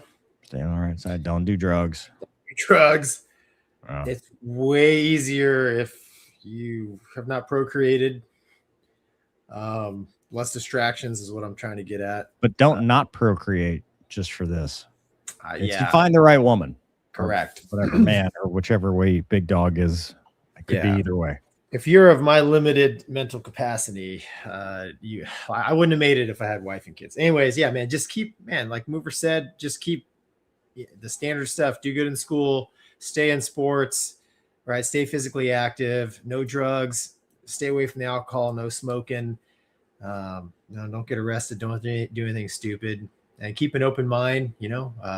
Fighters, heavies, helicopters, man, it's all cool stuff when you get on the military side. And all the branches have something to offer too, right? So, yeah, good luck though. It's awesome. I like Midnight Oil is how you say this. Yeah. Perfect. Crazy Pete says some of the best 130 pilots I flew over Iraq with were women and black men. Dude, I think the military is a great place where you don't, or it's dude, I saw too much. Wow. It's just my mate, dude, it's 20 something years ago. So maybe things have changed. I don't know, but I don't think when you're in the foxhole, it matters. Like I said, man, I saw too much. I think the people that like the Tuskegee Airmen and the people that were saved by the Tuskegee Airmen, those guys are awesome. No. Oh, okay. No, dude. No. All those guys are awesome. I'm just, yeah. Mm-hmm. Gobertron says RAF moves from F-18 to Fat Amy for air shows. Oh, cool. Should be fun. Louder. Big Dog says he has a 4.0 and plays soccer. Get into racing or something. Do something cooler than that. Soccer, dude. Soccer. Actually, soccer is a very physically demanding sport, man. Yeah, but it's soccer. It's It is. You need some. Well, it's actually football in the rest of the world outside of America. Yeah, but it's European, dude. You need something more. More Amerikansky. Yeah, I mean, pledge your oath. Do some NASCAR. TY7775 door says the DEI policies are racist. They put people in situations that will eventually be outside the scope of their knowledge based on the color of their skin rather than their competence and character. I guess it can. Unless they're qualified. Unless they're qualified, that's right. I mean, yeah, man. I mean, dude, some of the best leaders I've had been women, like different skin. I like it. You just make one standard. Gonky, are you our DEI hire on the Mover and Gonky show? I might be, man. I mean, I Or said it before. Am I the DEI hire? Well, yeah, that's. Well, Doug, right? There's three of us, so. No, you are the minority. I am the minority. I'm a senior citizen. So, actually, Doug is the minority. Yeah. I love it. We need to start scheduling Doug breaks at 8 o'clock. I have my AARP card to prove it. Oh, dude. Does that do anything for you? Sometimes it'll get you a discount at a hotel, but yours are usually better, and I always travel with you. So perfect. Not anymore. Mr. Short Stuff says, what if the F-22 pilots become DEI candidates? Does that mean it's less stealth or less lethal? I mean, an airplane's a machine. It doesn't know who's sitting in the seat, right? So whoever's in the seat, just make sure they're trained and qualified. And the F-22, you want your best in there, man. So make sure they're part of the best. Tell you what, it's harder for them to pee. I don't know how they do it. Like, I'm telling you, every time I've ever heard that, I've been like, how in the world? Just crazy. It's just scary. I just think they don't pee, man. You think girls don't pee? No, I don't know. No, I know they pee. What I'm saying is like perfect. Well, our last show of the month and ever. No. Here's the thing. Before I taught myself how to use the piddle pack, I would just not drink any water because I didn't want to have a mover experience where I almost gave myself cancer because I had to pee so bad. But then once I learned how to pee in a bag and not pee all over myself, dude, it's like, give me that Gatorade. It's like, let's stay hydrated. It's important. Yeah. Davey says Holt Green having 4 downs in pilot training is average for a jet SNA. I've seen studs with 6 downs and 2 skipper flights still wing. That's some cool glasses, man. Yeah, Davey, I think that's depending on the times because 4 downs was not average. Are those meta glasses with the camera? He's got set Oakleys on, dude. Oakley Meta. Oh yeah. Yeah, don't look at it like you would know. Wait, you don't even know what meta glasses are. I'm the Uh, minority here because I'm the only one who knows what Oakley meta glasses are. That's not true. Perfect. Didn't know they had Oakleys. That's all. Logan says, I bike to school and have built a simulator. I plan to become a Civil Air Patrol intern and go on to military aviation. Any advice? Don't get too wrapped up in the simulator part. Yeah. It's fun, but Yeah. dude, enjoy your teenage time and like don't make this your entire like identity in life because there's so much else out there besides just this. Yeah, be well-rounded. Yeah. And here's the thing is like, if you do become a fighter pilot or a pilot in a squadron, man, I mean, it's more enjoyable to work around well-rounded people. This is true. I will never believe otherwise either. You can't convince me of anything else. That is funny.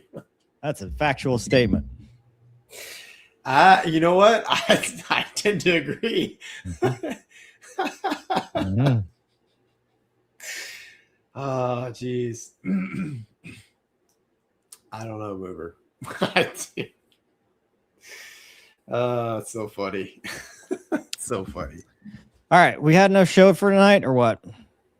Yeah, dude, 2 hours flew by. Holy cow. Yeah, well, we could talk about no. This ain't the news or nothing. Think we Save made some. enough people mad. I just felt compelled, when we get to true. fart jokes, I have to say something. Yeah, I think we got a show. I think we got a show here. We can come back next week. Yeah, same time, same Mental place. health minute. We'll do a mental health minute next week. You think so? It'll be 1 February. It'll be official. Dude.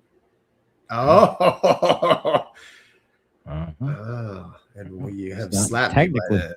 It's technically not official, even though I got a letter that says it's official. But Does that letter have a date on it? Mhm. 1 February?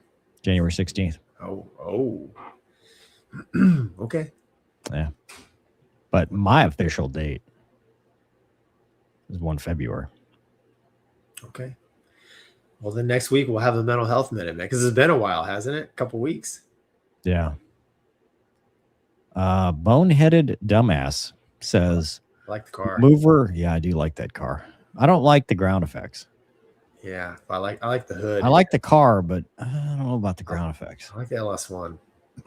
Well, that's like some Camaro RS ground effects on a Camaro SS, That's like a 2002. It's very confusing. I had a Camaro SS. Love that car. Yeah. Anyway, it says mover won't be blackballed, most likely blueballed. No, we didn't even get that far. Oh, dude. No worries. No. Don't even get to that. That's funny. Yeah. Yeah. Yeah. Let's see. That's true. There is a Wombat mental health minute every day. He's kind of put us out of business. Womcast. Yeah. Well, we just cut and splice like something of his. Like We should react. we should every That should be the last piece of the thing. Is we just react. Fighter pilots react to fighter pilot doing motivational speaking. No, we need him back on the show, man. He'll never. Tried. Then the riff will be real. I think he's outgrown us now that he's got his own channel. Yeah, wouldn't surprise. It wouldn't take much, would it? Would it? No, he's done. All right. JD says, thanks, guys. As always, you bring levity when it's needed. Had a tough week and needed the laughs. Well, thanks, man. Thanks, John. Appreciate it, man. Well, all right. Well, that's the show. We'll see you guys next next week. Same time, same place. Less Cat dancing. demanded. More. There's no DEI on this entire team. Chat claims this is an adequate substitute for mental health minute. Honestly, this should be our intro every day. Every time, instead of us being idiots. Dude, this puts a smile on my face, man. You're right. You're right, Doug. I like the handshake. Dude, we need a hat from each side. Like, I'll get the red one, you get the black one, or vice versa. I can't. Do you think the guns are safed up? I think they're wooden guns. I don't even think they're wooden real. or fake? Yeah. Let's hope so. Look at that. I think the dudes in the actual tactical gear have real guns, but everybody else is just paid actors. It's so well choreographed. It's like, how do you? I mean, they've got stands, so this is a show. Yeah, you need to watch one of the whole ceremonies. It's an hour long and it's worth it. A couple of the guys here have the shaving waiver. I see. I don't think they have that where they're come from. Okay. It's part of their culture. Well, maybe. Play one more time, Doug. Mover needs. We can go get the 1 hour clip and make it a 3-hour show. No, dude.